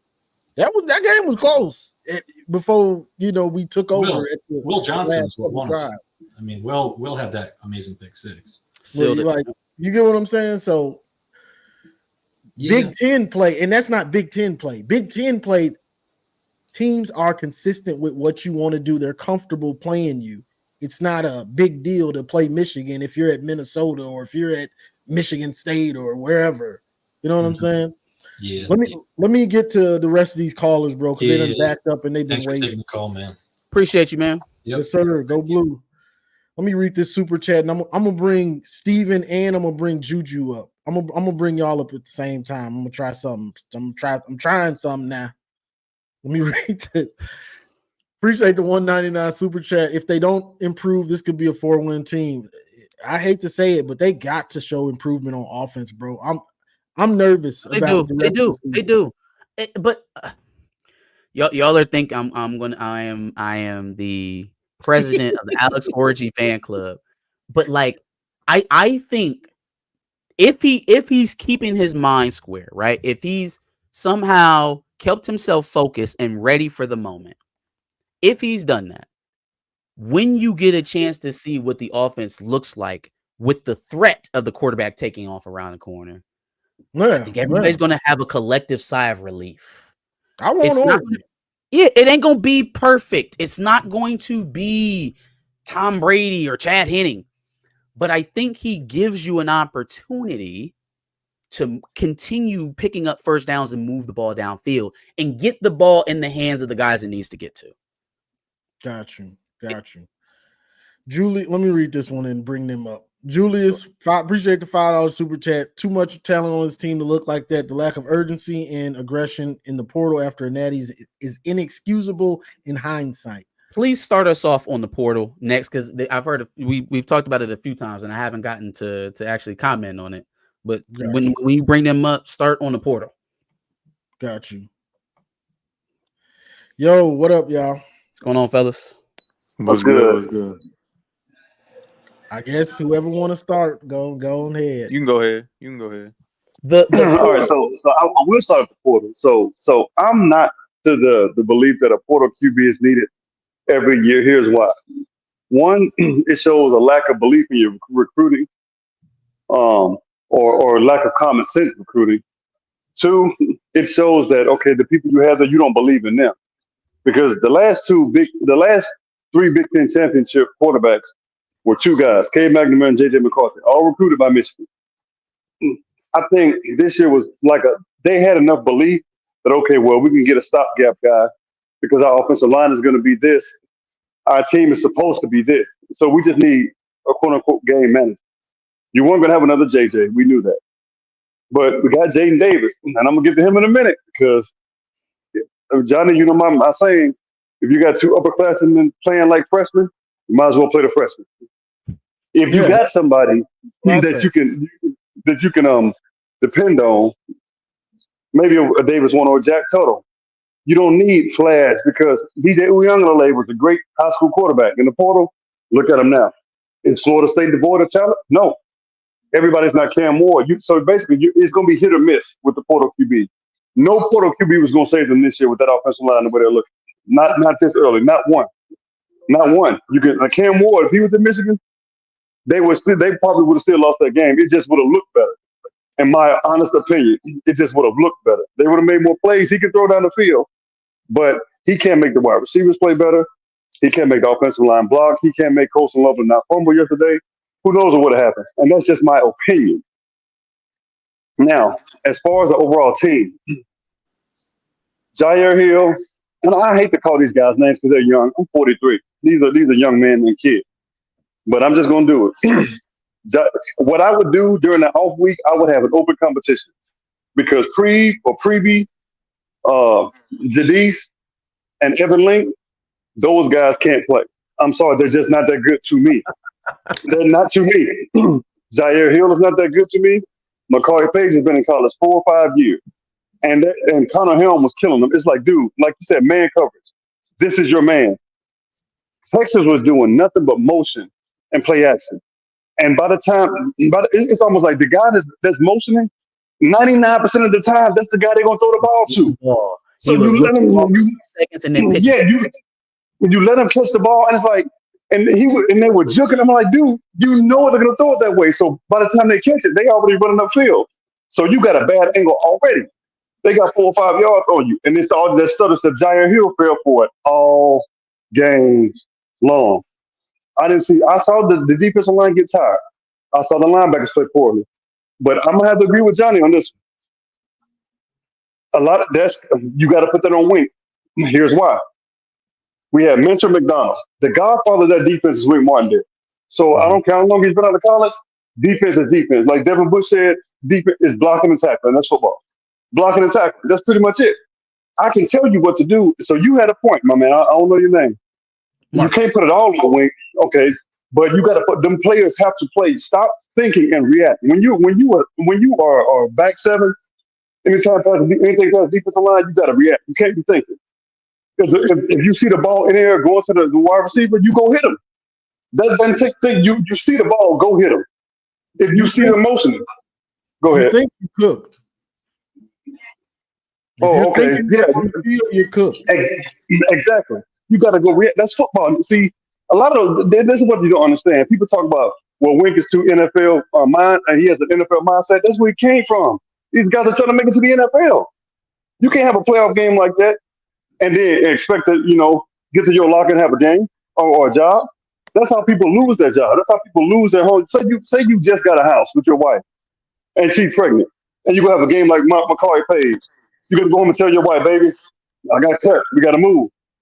See, college will get away with that. Wink is trying to get them prepared. The only person that played good on defense, in my opinion, was Will Johnson because they didn't throw to him that much. I don't know why. That's the only person. Sark was smart.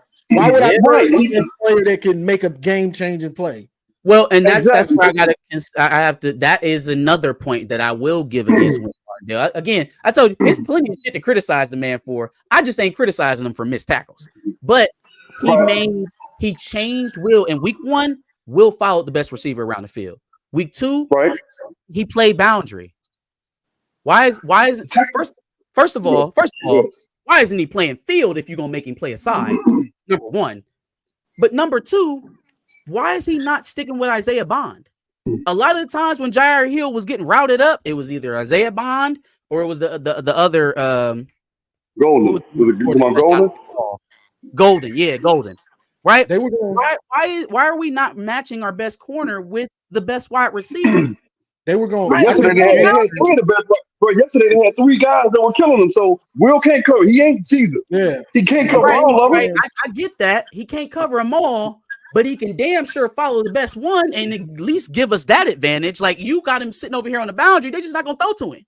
I think the game. You're right, but that's what they did. That's what they did. They said, okay, well, Will's on this dude. Let's go the other way. Over there, then we just not gonna go that way. Not going there. Yeah, that didn't make any sense to me. Go ahead. Okay, so let me land the plane. Let me land the plane right.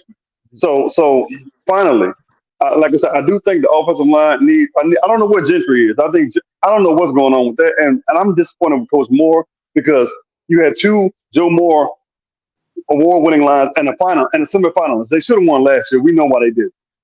And these are the best 5 guys. Like something doesn't make sense to me, but I'm to the belief that versus Arkansas State, Dominic Zavada's gonna have the game of his life, but that's the team he came from. Dominic Zavada for Heisman. But I want to see what Jaden Davis can do. At least get him on the field.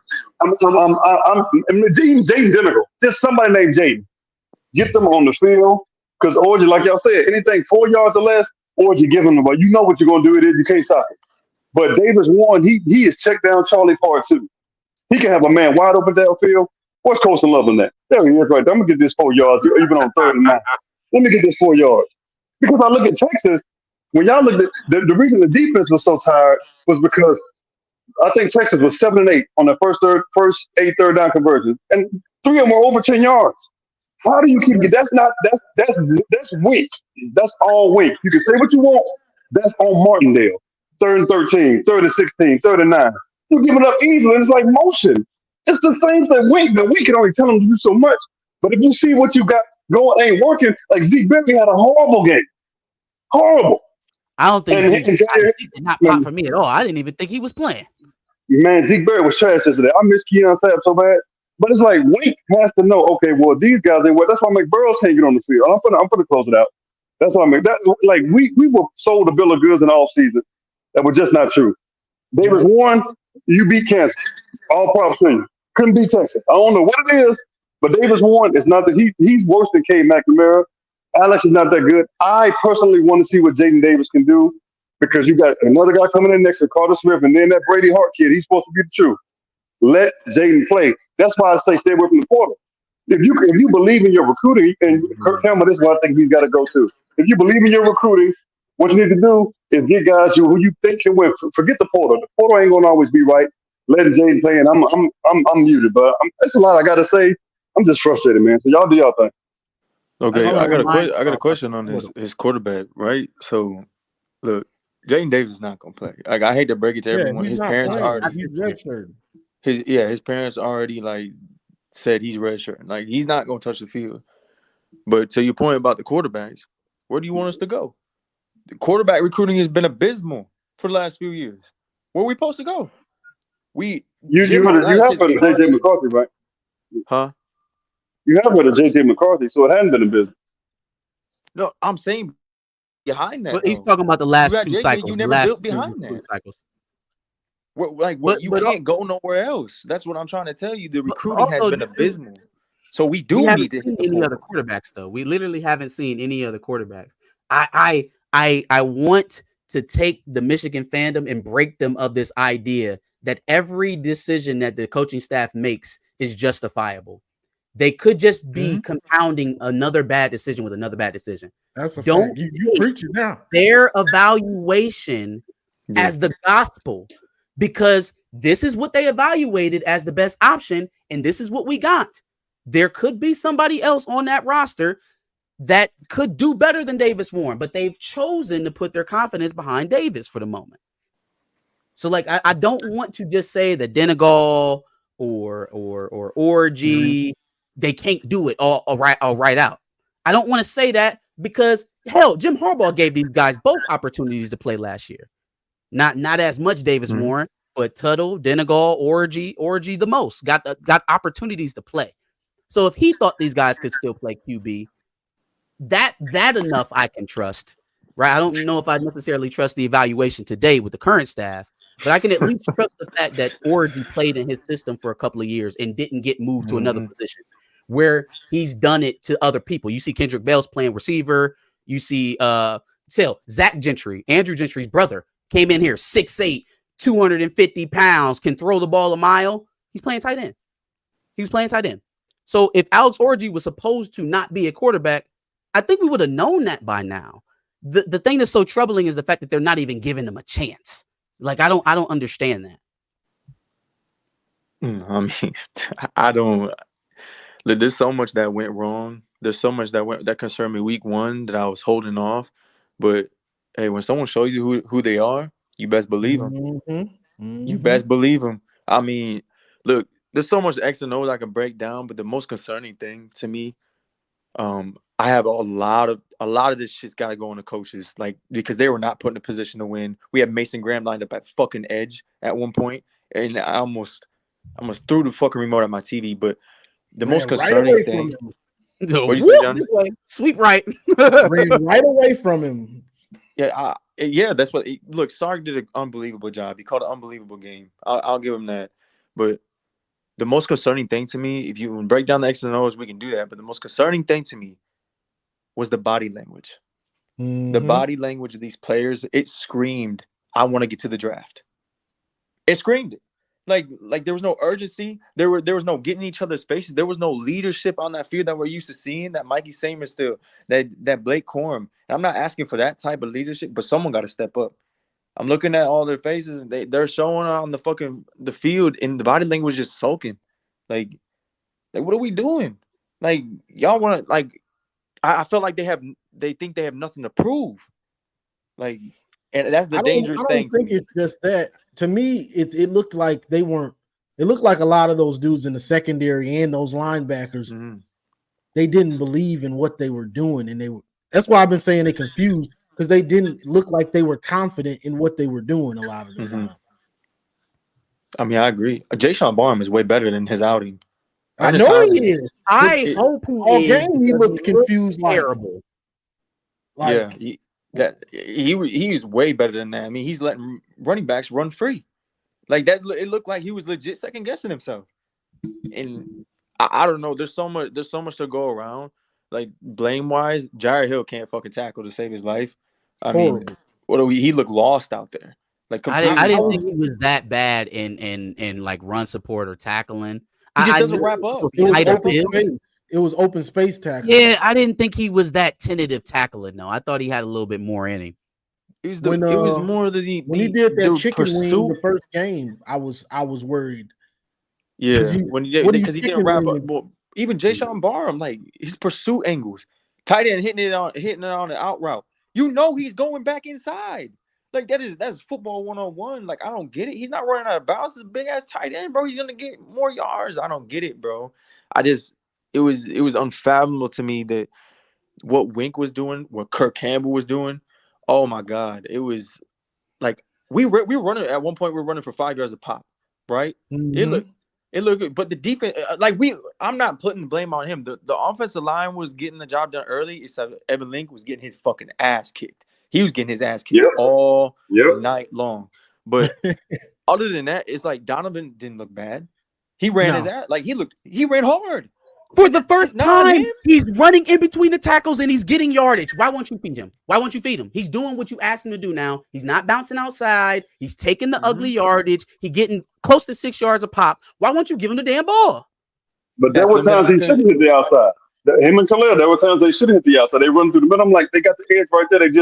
They were so focused on going up the middle, trying to prove something. The edge was wide open. They don't want Donovan to do that because Donovan tends to take bad angles to try to get outside, right? And so now he's finally heeding the coaching and going where they want him to, and they gave him the ball 6 times.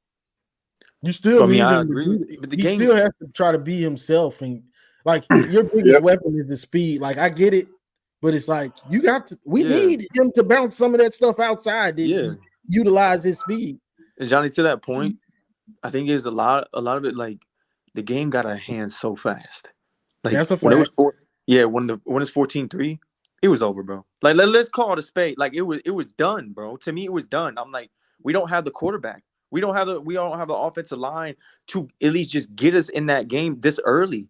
We don't have that shit. If it was last year, 100% confidence in coming back. But this year, we don't have that. We just don't. Not this early. Like 14-3, I still had confidence in us. It was when after they went 14-3 and we came out and didn't answer. We went 3 and out. Then they went down and got a field goal, I think. And then we had the fumble for the touchdown. And I'm like, this shit just went from 14-3 with a chance for us to put some points on the board and then get the ball at half to now it's 24-3. And it happened over a span of like 5 minutes. I'm like, how the fuck? But if you're going to continue to just hand the ball back over to the opposing offense and give good players opportunities to beat you, they're going to beat you. Hey, can somebody do this right quick? Can y'all check the AP? Because it just came out. They say we number 16. They call it 16? 16? No, that ain't bad. So I don't think this team's going to lose 4 or 5 guys. I know the guys earlier said they're going to lose to USC and Oregon and all that. I don't see it. Like Buddy said, it's week 2. They got plenty of time to clean some stuff up. USC is they're good. I'm not going to take anything away from them, but it's going to be 2 weeks. It's going to be kind of cold in Ann Arbor. They don't do well in cold. I mean, I'm not just putting it on the weather, but I expect Davis won't. I don't know, man. I don't know.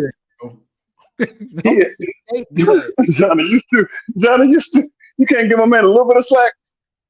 90 yards going into the fourth. But that wasn't him. The wide receivers weren't creating separation. Like I hope Andrew Mark don't decommit after this because he got to throw the ball, man. He got to throw the ball before we say the wide receivers ain't getting separation. He has to throw the ball for us to see that. When Samaj was wide open, he threw it 10 yards over his head. I think he missed Fred Moore too. I would say this though. Like I went back. Obviously, I'm an analytics guy too. I go back and I watch the film and then I do my own math and I look at the analytics. Look, Davis Warren wasn't. I know we're all ragging on him, and he didn't have a good performance. He had 2 real bad misses in the picks, but he was 4 for 5 when throwing downfield for 99 yards. So he wasn't bad. He wasn't downfield. How many of them came in garbage time? No, that's what I'm saying. Most of it. That's what I'm about to get to. I don't take that. I throw that away. You playing against a team that don't care no more. They barely care. Yeah, you got if they wanted to help you. I just don't take nothing from that, really. If they wanted to, Texas could have put 50 up. If they wanted, I know it, and they could have held Warren to about 120 like Fresno did if they wanted to. Mm-hmm. No, I agree with that. I don't know if they're not letting him throw the ball down because when he got outside of the pocket, bro, Davis Warren is more athletic than what people think, bro. Like I don't know if it's him saying himself. When he rolls right, bro. When he rolls right, he can throw the ball. It's No, you hard ain't, to bro. say that because we've never seen the athleticism be a plus in game action. It's a plus in the spring game. It's reportedly a plus in practice, but it's never materialized into anything in real game action when it's still competitive. It's more like a suburban athletic. Like you got hood athletic. I don't want to say the certain word.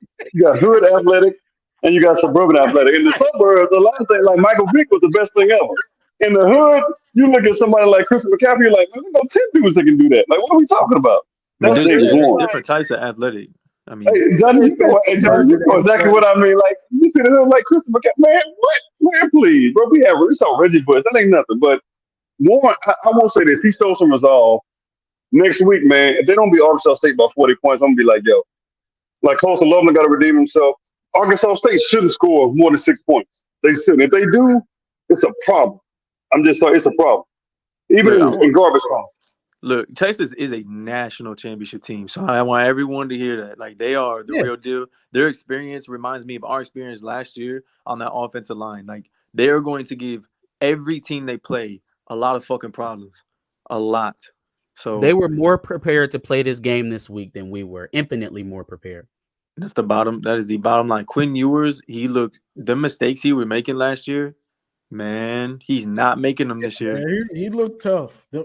That throw on Amir Hall to make it 24-3, that was a dime. Yeah, he is not making them. Don't get me started on Hall and Westman. Lord have mercy, them, man. It made me so mad. I think that's when I was texting you. I was like, did this man just run like a yo-yo or a 5-yard out and get smacked? Like just get absolutely dogged. He did. But that was a dime. Roll out to the short side of the field. And he ran out. Fam, what are you even looking at? Bro, their plays on offense, some of them, a lot of them, it was like they knew exactly what we were going to do on defense. Kirk shot himself in the foot. He was cooking for a while, and then he just throws Orgy in 3rd and 3 with no backfield, bro. Like, put an RPO on some shit. Did it every time that Orgy got in the field. You're not even given a threat. You didn't have a halo coming around. Maybe he can throw the bubble. Nothing. Nope. Just straight ahead. Straight. It might as well be a QB throw. Look, Alex Orgy is he's an athletic freak. Like, he's not shifty enough to get a slow start, bro. He's not. Yeah. You got to get him going north and south. Exactly. He is not. He's not Jalen Milroe, bro. Like, he's not shifty. No, he's not shifty like that. He's a powerful runner, and they would benefit from that aspect if they maybe did it on first down. I don't know. Maybe you play action pass with him and then do that. But this thing of like, all right, it's third and short. We're going to bring in the 240-pound quarterback. Wonder what he's going to do. Well, they might as well create RG3 when he come in. RG3. You know what that means? RG up the middle. That's all it means. Exactly. And if you want to run QB power, you have to have the offensive line. If you're going to run that, you need the offensive line to move some bodies. Like, they're not that good right now, bro. So you have to RPO. You have to misdirection, bro. You have to get it off. Like, I don't get put a lot. If you put reads on a lot of aspects of this offense, it alleviates so much. I've been saying this, and it's so frustrating, bro, because I'm sitting up here and I'm listening to people say, "Oh, well, Orgy can't throw," and I'm like, well, the throwing that we're getting from Davis Warren isn't all of that efficient anyway. So, what do you think do you think that you'll get that much more in the running game from Orgy than you're getting in the passing game from Warren? Is kind of where I'm at with it. Like, I do. Is the difference between what you would get from Orgy in a running game greater than what you get from Warren as a passer? I think that's where we're at with it. Okay, I want to address. He said the offensive line wasn't that bad. Okay, look, and I'm gonna agree to a degree. To a degree, it wasn't that bad. We got behind, and it looked ugly. Some individuals probably. Yes, that's what I'm saying. But when you can't, what Sharon wants to do, like on these 3rd and short situations, what we did all last year was, he wants to run the ball. It is a inside zone, and bro, like, you can't do that if your line isn't gelled. They're not gelled. You need to put a read on some shit. Like, they're just not gelled. We don't have that offensive line from last year, bro. Yeah, we can't run inside zone and get our interior getting 5 yards and push alone.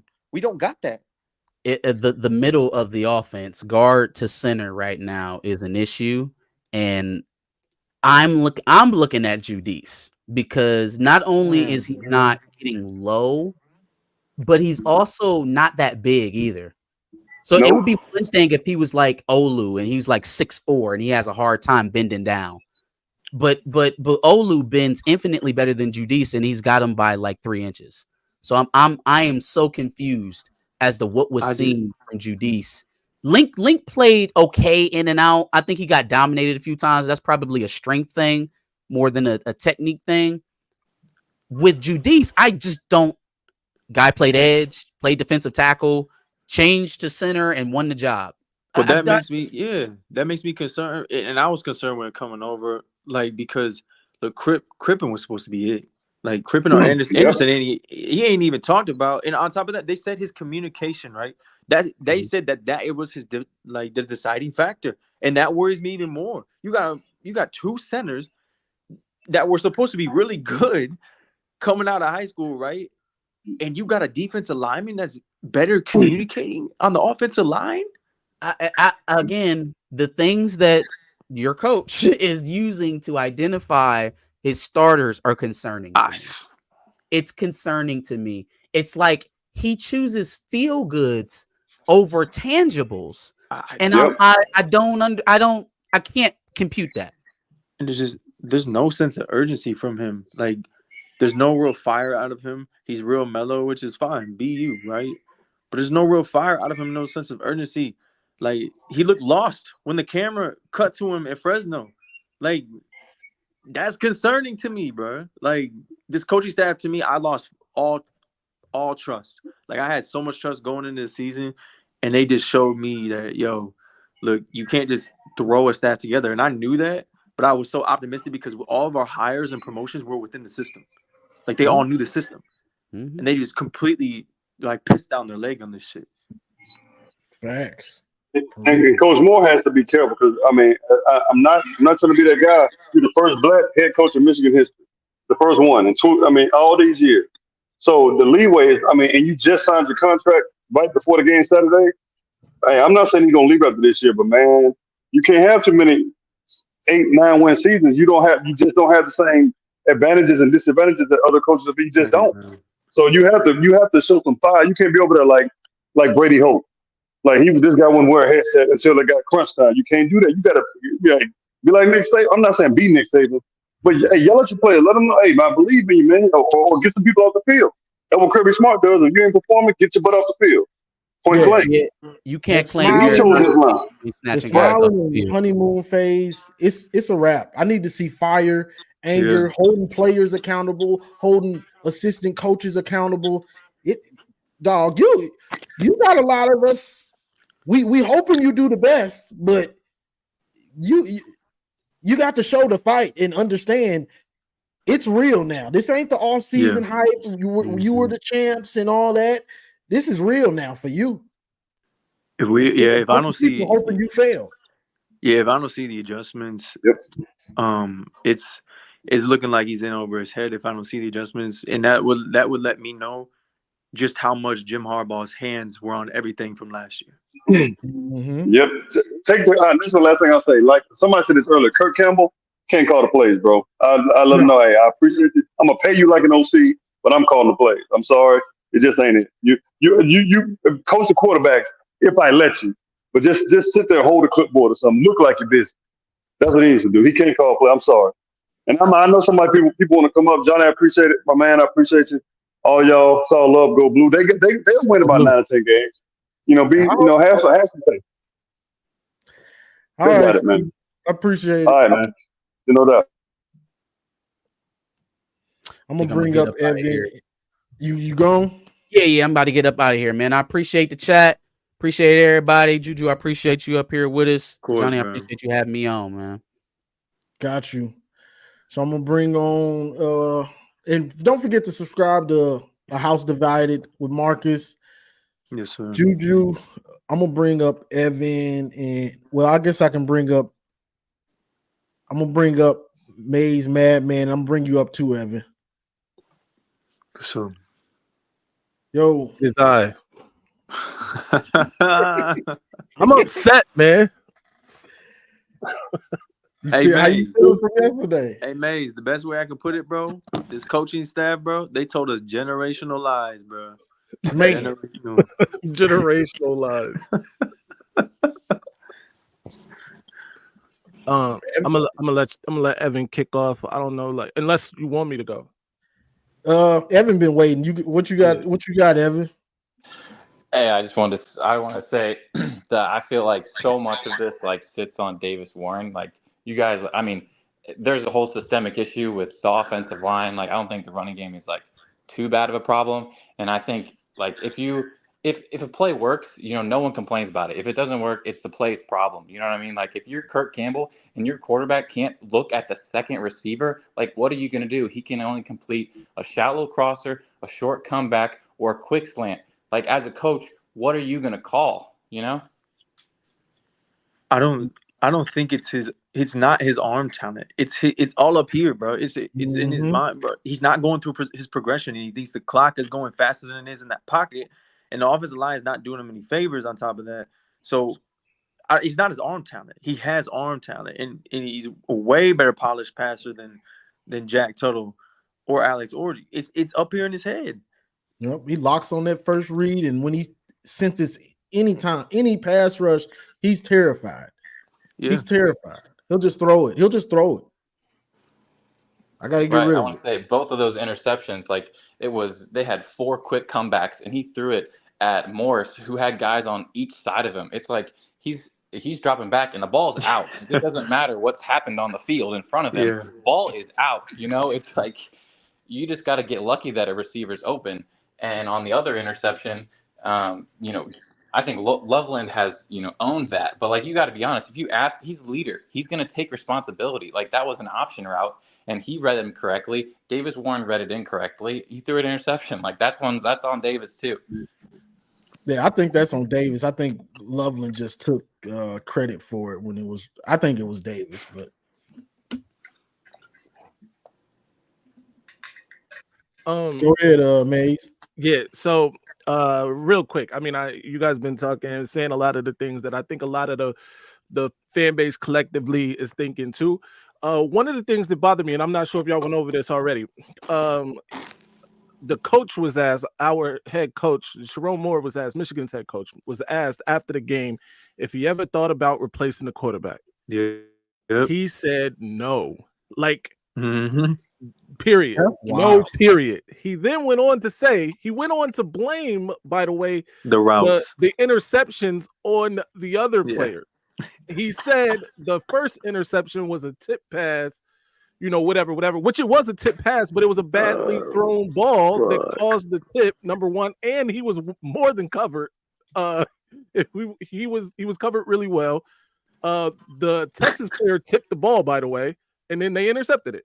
All right. The second one, he blamed on a wrong route, which maybe it was a wrong route, but even if that man was supposed to run a comeback at that point, the Texas player was in better position. All right. So that's that. I'm with Juju. I've lost complete confidence in the coaching staff. One of the reasons I think that the defense is playing so poorly is because of Wink Martindale. Me and you discussed that last night, Johnny, and I think Wink Martindale is trying to put his own stamp on what works, right, at Michigan, right? He's trying to it's been working this way, but it's gonna work this way because of me now. Like, he's taking that I'm the architect of this defense, way too personal, and he's trying to make sure everybody knows I did this. But in the midst of that, we know this is your footprints, handprints all over this game here, because it looks different than it looked with McDonald and Minter, right? It looks completely different. The receivers just running wide open behind the defense, that wasn't happening. And I know that, one of those plays broke down, a couple of those plays broke down, and Ewers did it with his legs and then, found guys in the back of the end zone.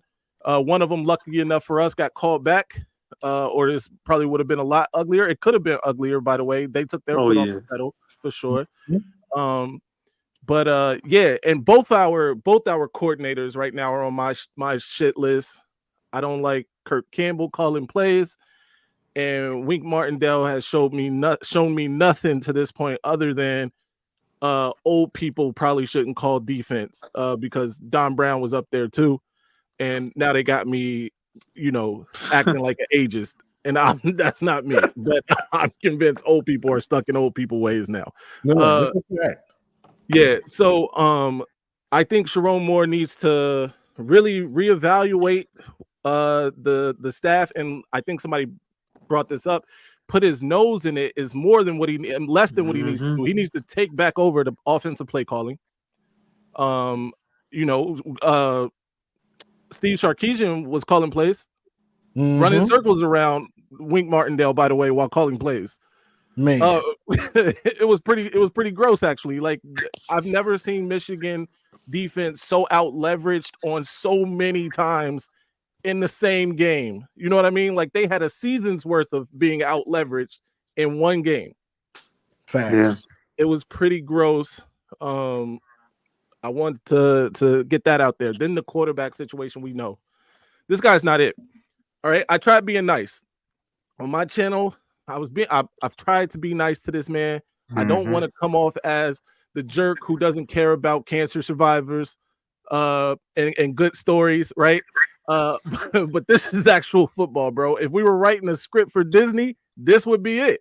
The dude who survived leukemia came and played starting quarterback for the defending national champions, and maybe in the Disney story he goes undefeated. But that's not the case here. This dude couldn't hit the broad side of a barn. It's pretty gross. I heard what's the Shannon Sharpism? He said he couldn't hit the kitchen if he was standing in it or something like that. Like, that's how I feel about Davis Warren. No disrespect, respectfully. Yeah, he's not disrespectfully.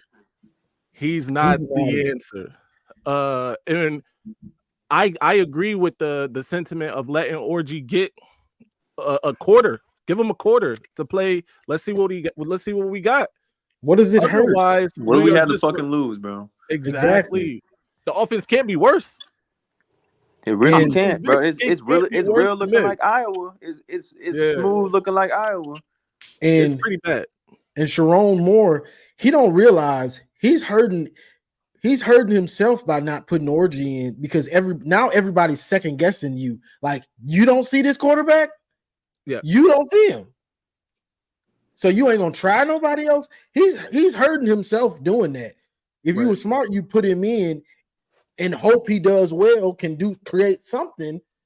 Or if he plays bad, now you can, see, he's not that good. Now shut up. You get what I'm saying? Yeah. I know what I'm doing. That's why right now you're just looking. I was watching CBS Sports and the halftime anchors and stuff like that from other games. They talked about us, and they were like, Michigan, the offense and they quarterback situation. Hold on. Yeah. And they just moved on. The dude didn't know what to say. Like, I was like, golly. We that bad? And we are. That's the end. Here's the thing. I was gonna bring this up on my live later, but this is the truth, bro. There aren't any guaranteed wins on that schedule now. Arkansas State, we should win that game and we should win it comfortably. After that, though, now we gotta really, take it a week at a time, bro. If we lose the USC, I think people are gonna turn their heads to Sharon. Like, bro, if we lose the USC, he's already signed this contract on a fucking piece of Charmin toilet paper. He gotta be real careful here. It's really put up or shut up time. And if we lose to poor little bro them, nah, bro, I don't care. Which I'm not saying is going to happen. It's a possibility. However, they are letting that true freshman quarterback play football. Number one, let's start there. Then and I know they don't. It's not like they have anything behind him, but would Davis Warren start on that team? We got to ask ourselves: would Davis Warren start ahead of Childs for Michigan State? I don't think so. I like Childs. I think that's the only bright spot of Michigan State. Well, Andrew Marsh too, or not? Yeah. I'm sorry, not Andrew Marsh. The other Marsh kid from I know you're talking about. Detroit, right? So by the way, we gotta hope we can keep on to Andrew Marsh. I think he was in the building for that Texas game. That wasn't great to look at. Fucking abysmal, bro. Nick Marsh. Nick Marsh is the wide receiver I'm thinking about, by the way. But nobody looked good except the kicker. Right. Hey, Darth making it out the Mata hood is with the that only kicker. bright spot on the team. Dog. The kicker was a dog.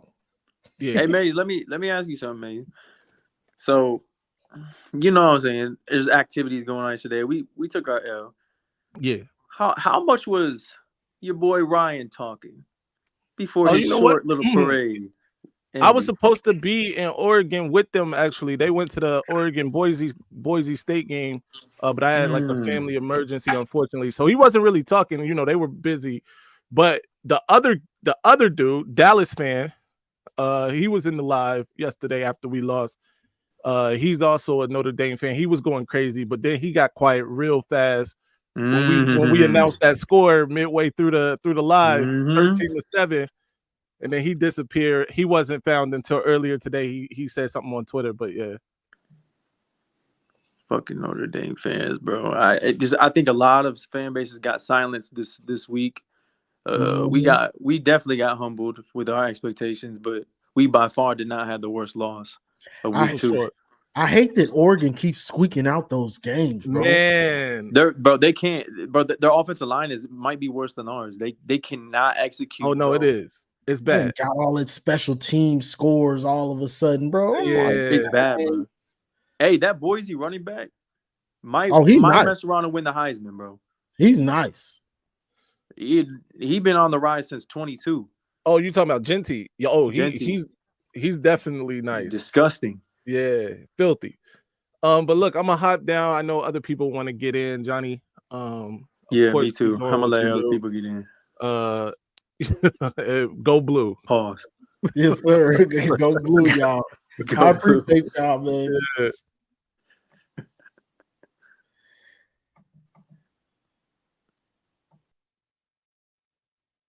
All right, I'm gonna bring you up, Venice, and yo. What's up, Johnny? What's up, y'all? What's going on with y'all? You can go first, bro. Can y'all hear me? Yeah. Hey, Johnny, first off, I want to say thank you, bro, for opening up your platform for us Michigan fans can kind of, relieve some stress. You feel me? So it's like, so a few of the things I'm going to say is people may have already been saying it, so we're probably going to be repeating stuff. So just forgive me on that. But when I look at the big picture of everything, I sat back and thought about it. And Johnny, you're very good at this. I'm good at player evaluating. Like you can kind of I've been playing the game for 20 plus years. Not playing it, but as far as being in it, play high school, did little league, sons play, always watching the game. When I seen Davis Warren, I can look in his eyes and I knew deep down inside he wasn't the one. Mm-hmm. Like people, like I just knew, like when you look at this kid, I know he he's not, he was not the one. And I didn't even realize this until a couple of weeks ago. He was a walk-on. Yeah. That right there should have told us all we needed to know for real. Like when I said, okay, and this dude's a walk-on too. Okay, check. Okay, but I still try to give a little bit of grace, I would say, because at the end of the day, I'm not a college coach. So I said, I'm like, okay, maybe the coaches behind the scenes, they may be seeing something that I don't see. So let's rock with it. And everything that I knew deep down in my gut and in my heart ended up being exactly what I thought of when it comes to this kid. Like, if I have my daughter and my wife sitting next to me saying, hey, babe, why is he throwing to the very first person he see? I said, damn. That's when you know it's bad. When your girlfriend, that's when when the you knew it was girlfriend bad. see it. Bro, if you have your wife, your girl, and my wife, she's just now starting to like really get in tune kind of with football, but she don't know the X's and O's. She doesn't know the details of football. She said, babe, why is this kid Like it's like he's heard him get it through, and it looked like he's throwing it. Is that who's 18? That seems like that's his favorite person. I said, wow, we're in huge trouble. Then I sat there and thought about it. I said, okay, this is a coaching issue. Because now, during the offseason, now Johnny, I think you may have spoke on this as well.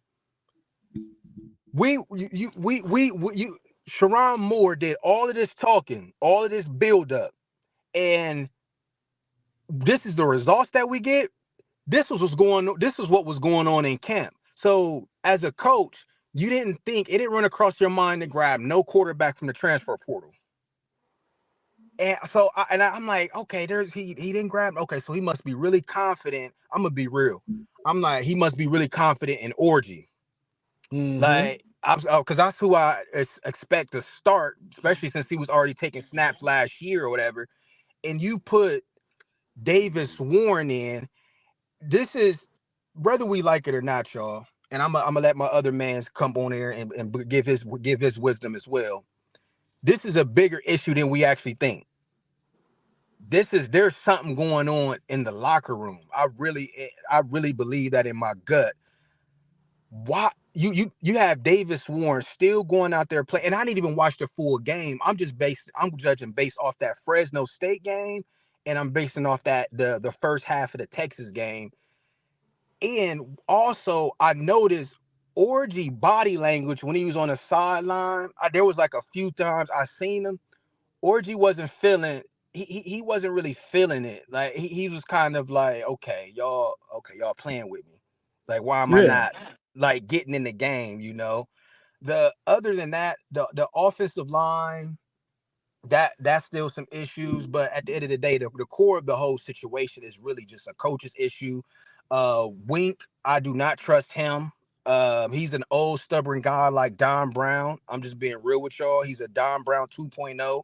He just got a different way of doing it. What I mean by a Don Brown 2.0, he may not be doing them blitz packages like Don Brown, but I mean it as far as in an old man stubborn way. Like, he's going to do what he's going to do, and that's just what it is. I believe that Sharon Moore did not step in to check Kurt Campbell. So Sharon Moore didn't decided just to let Kurt Campbell do whatever he wanted to do and not being the head coach and take over the whole situation for real. And I don't, as far as going forward when it comes to these next few games for real, I don't besides next week, a lot of the games is at this point, y'all, I'm gonna be honest with you because I do not trust Davis Warren. Even the Michigan State game is a toss-up now. Every Big Ten game we play is a toss-up until the offense looks better. So I'm gonna pass it on to my brother that's on here as well. For I keep chopping, keep going. Hey, what's up, Johnny? You can hear me? Yes, sir. What up, bro? Hey, how you doing? So look, we all gotta remember these problems. If we really look at it, it started 2 years ago when the failures of recruiting quarterbacks. Let's not forget we let Dante Moore go. He left. True. We let the Carr kid. These is all in-state recruits, quarterbacks that we let go 2 years straight. 2 years straight. And see, now the chickens is coming home to roost. That's exactly what. And now let's be honest. Let's just be real honest. Alex Orji should have been moved to running back 2 years ago. He's not a quarterback. He's not a quarterback. Let's just keep it a buck. He can't throw the ball. He's a running back. He should have been running back 2 years ago. And Johnny, I think I remember you saying this. We should have hired Jesse Minter as the head coach. I'm gonna just keep it a buck. Yeah, I was preaching that. Oh, yeah. You was preaching it. Yeah. Jesse Minter was the most valuable coach on our staff. No, that's no shade to Sharon Moore because he was good at offensive coordinator and offensive line coach. But I think he should have stayed in that position. Johnny said that too. He should have stayed as offensive line coach and offensive coordinator, and Jesse Minter should have been elevated to head coach. Then that way we wouldn't have lost him, and we wouldn't be having these Wink problems. Because people forget. They moved on from Wink from the Ravens because he was old and outdated. So what they did was they elevated his young mentors. which was Mike McDonald and Jesse Minter. Yeah, they moved on from Wink. Wink ended up going to the Giants and got canned. Yeah. He got canned with the Giants. So basically, we picked up they like leftovers of Wink Martindale. And now he over here. People don't realize Wink is a man. He likes to run man. See, under McDonald and Jesse, we were a zone heavy team. We ran a lot of zone blitzes, a lot of disguise. And I don't know if nobody noticed, we are not stunting the line. We stunted the line. Thank you. Bro, Thank you. we Because I was stunted the going to say that line and so I much. forgot. I've been thinking that all we day. caused so much confusion with line stunts. We're not like like last year. If you watch it, people thought we were sending 5, 6. It wasn't even that. We would stunt the line with disguise behind it. Yep. You watch what's going on in these two games. You can see everything that's coming. You can see it. He was just rushing for when he didn't blitz. He was just rushing for straight up the field, no twist, straight up the field, no stunts, no nothing. He ain't running. When you get to he's not running what Jesse Minter did. He's not running that. He's not. It's not the same. He's the architect, but you got to realize those younger guys they got better than him because they had new wrinkles. They perfected the version of it. They perfected it. Yep. Facts. Yep. That's why and so I but like I said, as far as the quarterback, dude, there's no way we should have a walk-on quarterback at Michigan, bro. I'm gonna just keep it 100. There's no way after winning a national championship, we got some dude that's a walk-on. It's like disrespectful. And then I would rather have Kyle McCord right now. Oh, Kyle McCord putting up numbers. We could have had Kyle McCord. Hey, we really got to walk on. Dude, we got to walk on. And then look, Dante Moore became available again. And we still didn't even go after him. Or if we did, he still didn't choose us. This is crazy stuff right here. We got to walk. Yeah, they said they went after him, but he didn't want to come for whatever reason. I don't blame him. Me neither. Because he had no faith in this coaching staff. He like, Jim Harbaugh gone. I'm not coming there. Yeah, he barely wanted to come with if Harbaugh was there because you ain't gonna throw that. Because look, one thing we can say about Harbaugh loved these some transfer quarterbacks. Yeah, that's true. He would have snatched up a transfer quarterback for sure. 7 quarterbacks. Yeah, because you know why? He let them compete. Yeah. Well, and see, right now it's like I don't know what's going on in the quarterback room. Hey, we gotta walk. If y'all already sit back and think about it, we went from a national champs to the national chumps. We got we have a walk on as our starter. Like, really take some time to think about that, though, y'all. We went from the golden child. So you remember last year, right? We did a lot of motions. We did a lot of misdirection, a lot of play action. These 2 games, I haven't seen any of it. Of it. Did they really put Mason Graham at DN? No, like that's not a problem. But it's like it's no need to put him at DN if we getting just bullied off the ball. Dang, bro. It's like no need to move him. What's the point? Like, I don't know what he was. I just didn't. So I think really go back. I think the problem we had was we should have really did a coaching search. I don't like the coach and waiting stuff. Yeah. Like, no, you gotta earn it. I know he won those 2 games. Whoop-de-doo. Like, but no, we should have did a real coaching search. You know what I mean? This is Michigan. You don't just hand somebody the job. Like, no. Like, we could have got the dude that went to Alabama. Jalen. Because our job was available before Alabama. Yeah. At this point, I wouldn't mind Brian Kelly for real. Because that was a rumor. But he wasn't coming. He wasn't going to leave LSU. He wasn't leaving. That was just a fugazi rumor. He wasn't leaving LSU. Like, this was so, but I go back to 2 years ago when we have not recruited We didn't the recruit. quarterback Yes. position. And And it came back to bite us. now the chickens is like, hey, we here. Yeah, you ain't lying. We here now. And now look, this season is a wrap. I'm trying Like, to we tell just gotta y'all. keep it buck. Let's There's keep no it real. saving grace Like, with let's this keep it season, real. bro. Like that. Let's just keep it Literally all that the way Fresno, 100. that Fresno State game. Like, I swear, y'all. Like, I had a feeling in my heart. I'm like, this didn't, because people were going to, like, Fresno State is good. Okay, I understand that. That's totally fine. It was the way Michigan was already playing. Like, it's like we lost our identity as far as running the ball. Like, it was just, I'm like, okay, yeah, this is It not didn't good. look right. It didn't look right on offense or defense. And then look, people wondering why Page keep getting beat, because Page is not a man safety. He's not. He's not a guy you line up and say, go get him. No, he didn't do that barely any last year.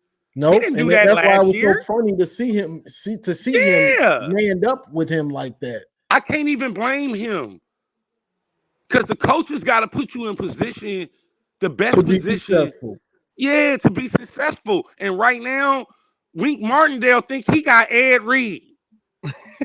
That's the like, same what are like you Don doing? Brown used to do. Same thing Don Brown used to do. Man, he used to have our safeties looking horrible. Mm-hmm. Remember, he used to have Olave one-on-one against the safety. Metellus getting cooked. Metellus wasn't even a bad player. No, he in the NFL now. He in the NFL doing good. That lets you know coaching is everything. It's everything, man. Because you can be very talented, but if they're not putting you in the right scheme, the right position, then it's all a waste. It's a waste. Did he find that contract already? Sharon Moore? They said I hope something he about don't. it. I don't know. I feel bad for him, because like, he should have just been the offensive coordinator, assistant head coach. You know what? Jesse Minter should have been our head coach if they knew better. Johnny hit it. Johnny, you said this clear as day. I remember Johnny said it. Johnny said I remember he said Jesse Minter should be the head coach. He said throw a bag. He should have been the head coach, man. Throw a bag at that man. But see, I'm gonna tell you what happened was, when Harbaugh got suspended, they made Moore the head coach. You know, like, you see, if they would have, because Minter could have did the same thing. Like, that's no disrespect to Moore. Moore didn't do nothing special in them 2 games, bro. Like, he called plays. I like what he did offensively, but as far as like the head coach role, any of them could have did that. Right. Like, that's how good the team was. So, like, he got this job based off of those 2 games, 3 games, whatever it was. But they act like Jim wanted him to be his heir apparent type of thing. Yeah, that's fine, man. But Jim gone. You Yeah, can't make decisions I would based on have somebody that's gone. I think Jim played a role in taking. So, I feel you. You know, and he took Minter. He took Minter. That's what it was. Like, that's why we should have made Minter the head coach. Jim knew what he was doing, though. Jim took them pieces that he knew that was the formula of winning. And but I blame Jim for this quarterback situation.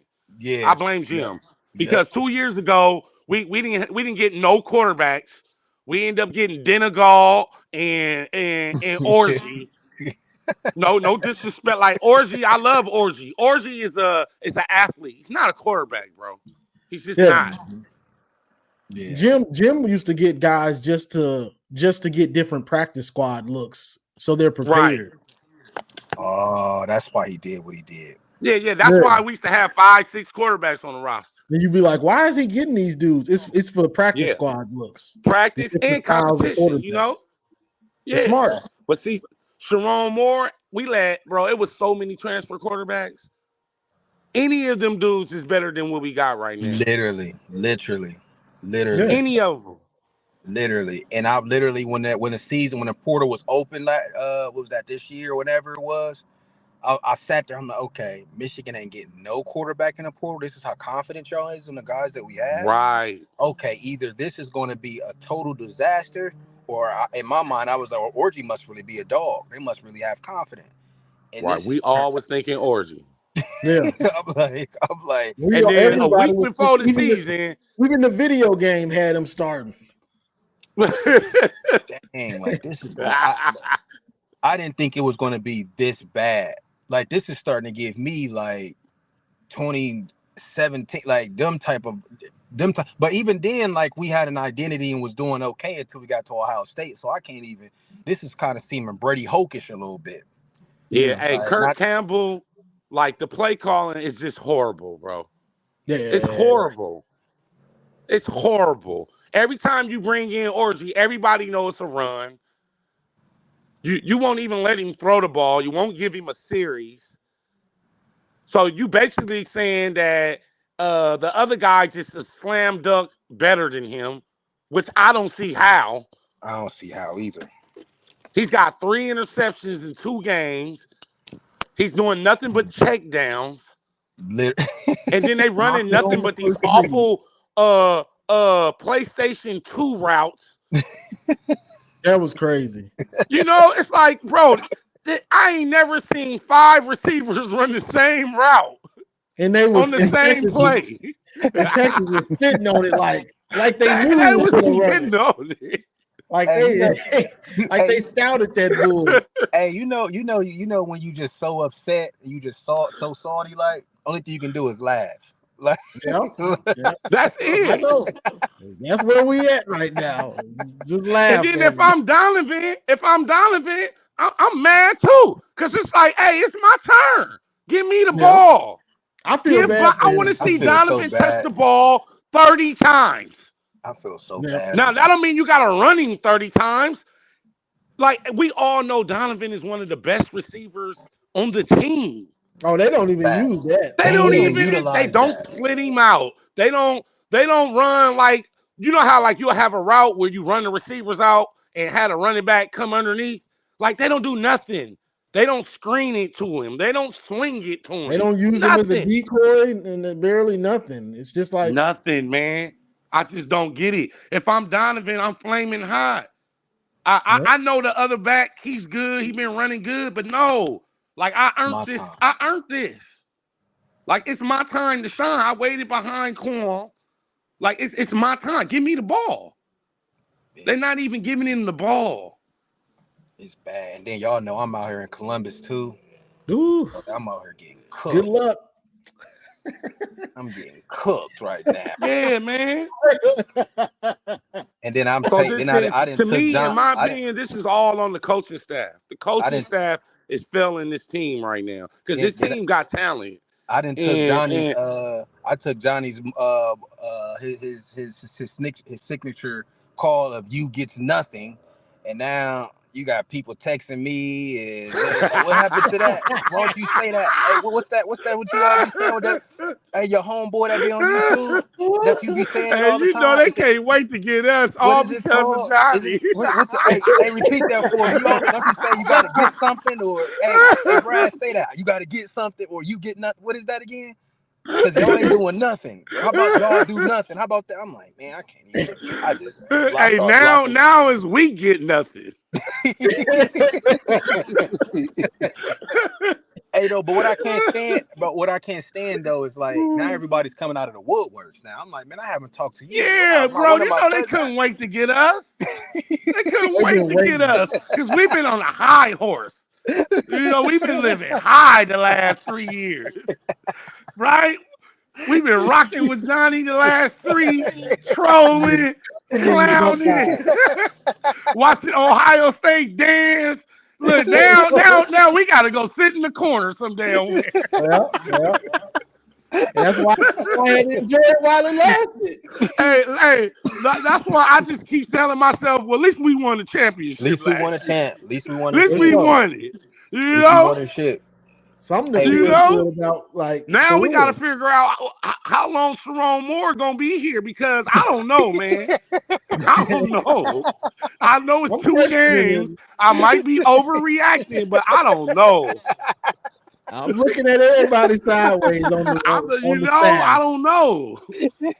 That ran across my head. You know what I mean? Because it's no way you watch these quarterbacks during spring and fall and say, "Oh, yeah, we on." No, bro. Hey, one thing I can say though, we got the right one in War Manual though. I don't think he gonna wait that long, like the other AD or something like that. So Yeah, man. I I believe don't he'll know, step. man.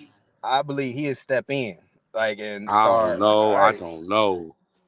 all If I was, I'll try to go get Jesse next year. Shit. right. Throw a Let him bag do at his 1 year with Harbaugh and NFL. Come on home, Jesse. Yeah, for real, man. For Because real, this nah, this for is this real, is not good, man. It's not good. That was embarrassing yesterday. man. Yeah, Honestly, definitely. And but then you can't. And then it's like how it don't matter how good of a defense we got if we can't get first downs. man, Yeah, yeah. We And can't even get the ball past the 50. man, and like man, Like we then I can't look, even flip the field position. Like we can't even play that type of game. You know, and then like no, like the dirty yuck it up game where we gonna yeah, punt it. Let's get past the 50, pin them deep. We can't even do that. no. hey, Davis Warren, his interviews he making me so mad because it look like he about to cry or something. I'm like, man, why Yeah, he man, because look? He don't got. he know he's horrible. He know he's horrible. I'm like, he don't got no type of dog in him at all. It's And like he don't then have and then nothing. and then some more, he gotta defend him because he made this decision. Yep, yep, He yep. gotta ride with him now. He over there looking on the sideline, looking like, Yeah, looking lost. Hey, Davis Warren is not even a D1 quarterback, and I'm not trying to talk about some He was young. a walk-on. This not Stetson Bennett. You know, Stetson Bennett was a walk-on, but like you can see it though. but You know, Baker you can see it Mayfield. with Stetson, like, okay, this dude can play. Yeah, And then them how dudes you like been in the two out of a system for? million, two in a billion. Hey, look, I'm gonna Walking. use Johnny line, bro. Practice is practice. What dudes do in practice is not the In the game. game. It's Nah, not. So, like at this point, I don't know what Orgy can do, but I'm like, just put him in. just put him in. Put him Just put him in. in. You It never ain't know. like He might ball out in the game. they act like Warren is giving us something. Like he giving you 100 yards a game. Like let's see what somebody else can do. Like just to be Yeah, real. I'd rather go wing T and let's go on army on them. Honestly, Straight up. if I'm looking at what we got, the offense, that's what the offense probably should be. Right. And remember, that's what we thought we were going to do. That's true. You're right. We thought we was going to be like, okay, we're going to smash. We got a 235-pound quarterback. We got three good running backs. We just going to come downhill all game. Man, they coming out. They throwing more Spread. than what we did last year Coming in with a a spread first-round formation. quarterback. It's so confusing. What you got 5 receivers out there when he gonna lock on the first read anyway? Why? It don't make no sense. It makes no sense, man. He needs to get on the phone with Harbaugh or something. And I see my guy. And discuss what needs to be changed because I'm gonna keep it real, man. He not gonna last long. He's not.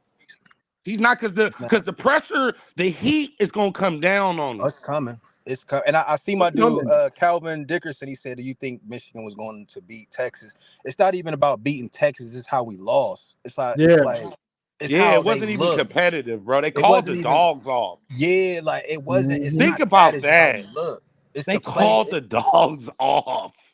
Like, yep, they called the dogs off. Bro, they could have scored 50 on us if they wanted to. Yep. Stark was being respectful. Yep, he called them off. He was. And he was like, okay, this game is won. This game over. They can't even move the ball. Yeah, like no need to even try anything cute, nothing. Just run it. Try to run it and punt it back to them. They won't do anything with it. I bought tickets to the Oregon game. I don't even really want to go now. That might be the overrated I'm from California, bowl. man. I don't even want to spend that money, man. That might be the overrated bowl. Both teams was overrated coming in this. Man, it's like because I just don't see I don't see how we get better. I don't either. And it's really because the quarterback and Wink Martindale. Man. Those is two huge problems that like you're not gonna just fix overnight. You're not like Wink is who Wink is. He is. He's so stuck in his ways. It's over. Yeah, and he's over. so cocky about it. It's over. That's what bothers me. He's so arrogant. I just think we made a lot. Like Jim Leonard was out there. I would have liked us to hire Jim Leonard. I like Jim Leonard over Wink. I like him. He's from he played with the Ravens. It wouldn't have been a big transition. They try to go for the exact same thing. Like, okay, look, maybe like that wasn't gonna be realistic. So they went and got the grandfather. Yeah. Like Jim Leonard's defenses at Wisconsin were always real good for the athletes he had. Absolutely. Yeah, he's a good coach. He's a good coach. And it's like, and then we got Kirk Campbell call like Moore need to take the play calling from him now. Like right now. Like I don't know. Like right now. He don't need it at all. He don't need to be calling plays. I can already tell he don't know how to like put plays together. He don't. He don't know how to like. How like you'll call a play to set up another play. Like it's none of that going on. He's just. It seemed like he's just picking plays off a sheet and hoping they work. That's exactly what it looks like. Yeah. He played Madden. He need Axe Madden. Yeah, he do need Axe Madden because he like to do to just pick the same few plays. Bring in plays. You keep running these curl routes. Yeah. 5 curls. It's like, bro, it's 11 people in the box. Like, bruh, throw the ball. You got to bag them up. I don't care if we get an incompletion. Like, but you gotta show the other team you willing to take a shot. Yeah. You keep running curl routes and slants. Like, come on, man. They sitting on that. Man, when he ran that play and them boys looked like they was waiting on that play. Like they just knew we wasn't about to run anybody on the goal route or anything. They was just sitting on it. Like, are you serious? It was horrible, man. That was like a high school play, bro. It was. It was. That's like you didn't try at all in game plan, basically. At all. Exactly. Right. At least like you remember last year, like we could see what the plan was, like what we wanted to attack on offense. Right now, I don't know what's going on. Like, I don't think they do either. Are we even a power team? Like, how are we even like? I don't even. I'm so confused. I'm like, for some reason they're not going under center. Bro, we need to be in an I formation. If I'm being honest, and there you go. We really do. We need to be under center, especially with Davis Warren as the cornerback. I don't know why he in shotgun. Like he's not a threat to run the ball. Like why are we in shotgun all this time?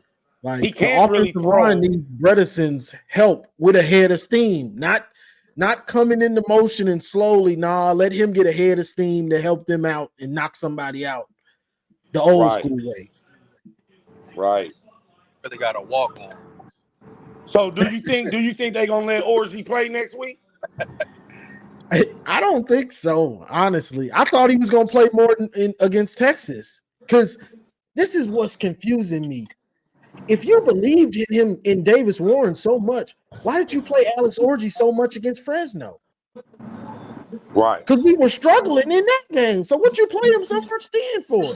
Oh, they're both gonna play. Then you give him basically two plays or a couple plays against Texas. All right, it's bad. Let him get some series. So at this point, I don't think they're gonna let him play. And I think half of the team wants Orji. I think a lot of them dudes want Orji to be the quarterback. Yeah. You remember all the players was talking about him. Exactly. Yeah. Like we didn't hear nothing about Davis Warren until like the first week. Like then all of a sudden we start because remember, Johnny, you kind of changed your pick. Remember, you was like, I think they're gonna start Davis Warren. Yep. Yeah. Because I stopped seeing, them little practice videos I be posting. Right. I stopped seeing Orgy. I stopped seeing Orgy in them, and that was made me start thinking that. Hey, what Johnny Yeah, because said. prior till it was Orgy. Orgy's getting better. He getting better. The Yep. offense won. The offense won. Bruh, the Against the offense defense. won against our defense. That Oh my offense God, won that's how against we our should have knew. defense. Red flag. We should have knew known. then. We I should have knew it known. sounded funny. I knew it sounded funny when they were saying it, but I was like, okay, maybe the offensive line is gelling. Maybe Orgy's eating. Okay, Donovan's probably eating, but nah, it was Wink. It was Wink. That's what it was. Wink. It was Wink out there playing man all day. Yep. Out there playing man. And we seen it last week. The dude goes 0 coverage on 3rd and 8. Like, in why? The red zone, on the 12 or something. Why? Exactly. That don't even. And then people like he an NFL guy. That don't work in the NFL. Not like who you gonna do that against? You gonna do that against Mahomes? Go 0 in the red zone. And then I think we keep forgetting he got fired by the sorry Giants. He was fired. Yeah. He didn't come to Michigan on the high horse. He came as a fired coach. Yeah. That was a bad hire. No. It was a bad hire. And now we stuck with him all this year. Man, that's what I hate. We stuck with this dude. We stuck with him. Because he's not going to change. He is what he is. But hey, I'm about to hop off here, fellas. Y'all take care. Yeah, he is what he is. He's not going to change. Right. He's going to continue to play man and blitz. Yeah. He ain't going to change. He's too old to change. Can't teach an old dog new tricks. And he don't want to change. He thinks he's the guru. He thinks he's that, So I hate it. Hello? Yeah, I feel you, man. It's going to give your final thoughts because I'm about to jump off here. I done got yeah. Final thoughts is, we gotta we in for a long season. Yep. It's just the truth of it. I know people trying to keep their hopes up for the playoffs, and no, man, no. Let's just hope we can win some games at this point. Yeah. Because when we get in the Big Ten play, it's going to get ugly. Even against those teams we don't think that's that good. Newsflash, we're not that good neither. Exactly. That offense looking like that against Fresno. Wait till we get to Big Ten play. It's going to be about the same. It's going to be about the same. So, yeah, go blue. Still love the team. But, yeah, some changes definitely got to be made. Hey, great show, Johnny. I'm out. Yes, sir. I appreciate you, bro. Woo! I done got fatigued, boy. It got me doing about 3 hours. Let me read these super chats, and I got to go. I got to get off of here. I'm fatigued. Big Ten licking their chops. You right, bro. I mean, I hate to say it, but they are. Like some of these teams looking like, oh yeah, we about to get yeah. They've been dominating us. We about to get our lick back. Michigan State, Minnesota, them teams that we was just destroying. Oh, they about to try to get their lick back. You right. You said it perfect. Let me read these super chats. Appreciate DO5 Hoop $4.99 super chat. Michigan Blue with the $4.99 super chat. $5 from Sam. Appreciate that. And Sam again, the YouTube. Sam donating. I appreciate you, bro. Nick with the $1.99 super chat. Julius with the $5 super chat. The D to Diego $9.99 super chat. I appreciate you. This looks worse than Rich Rod. You're right. It is. And Jared Lake, appreciate the $4.99 super chat. The question is, will Wink humble himself and hit up Mentor and McDonald? That's what I was thinking about earlier.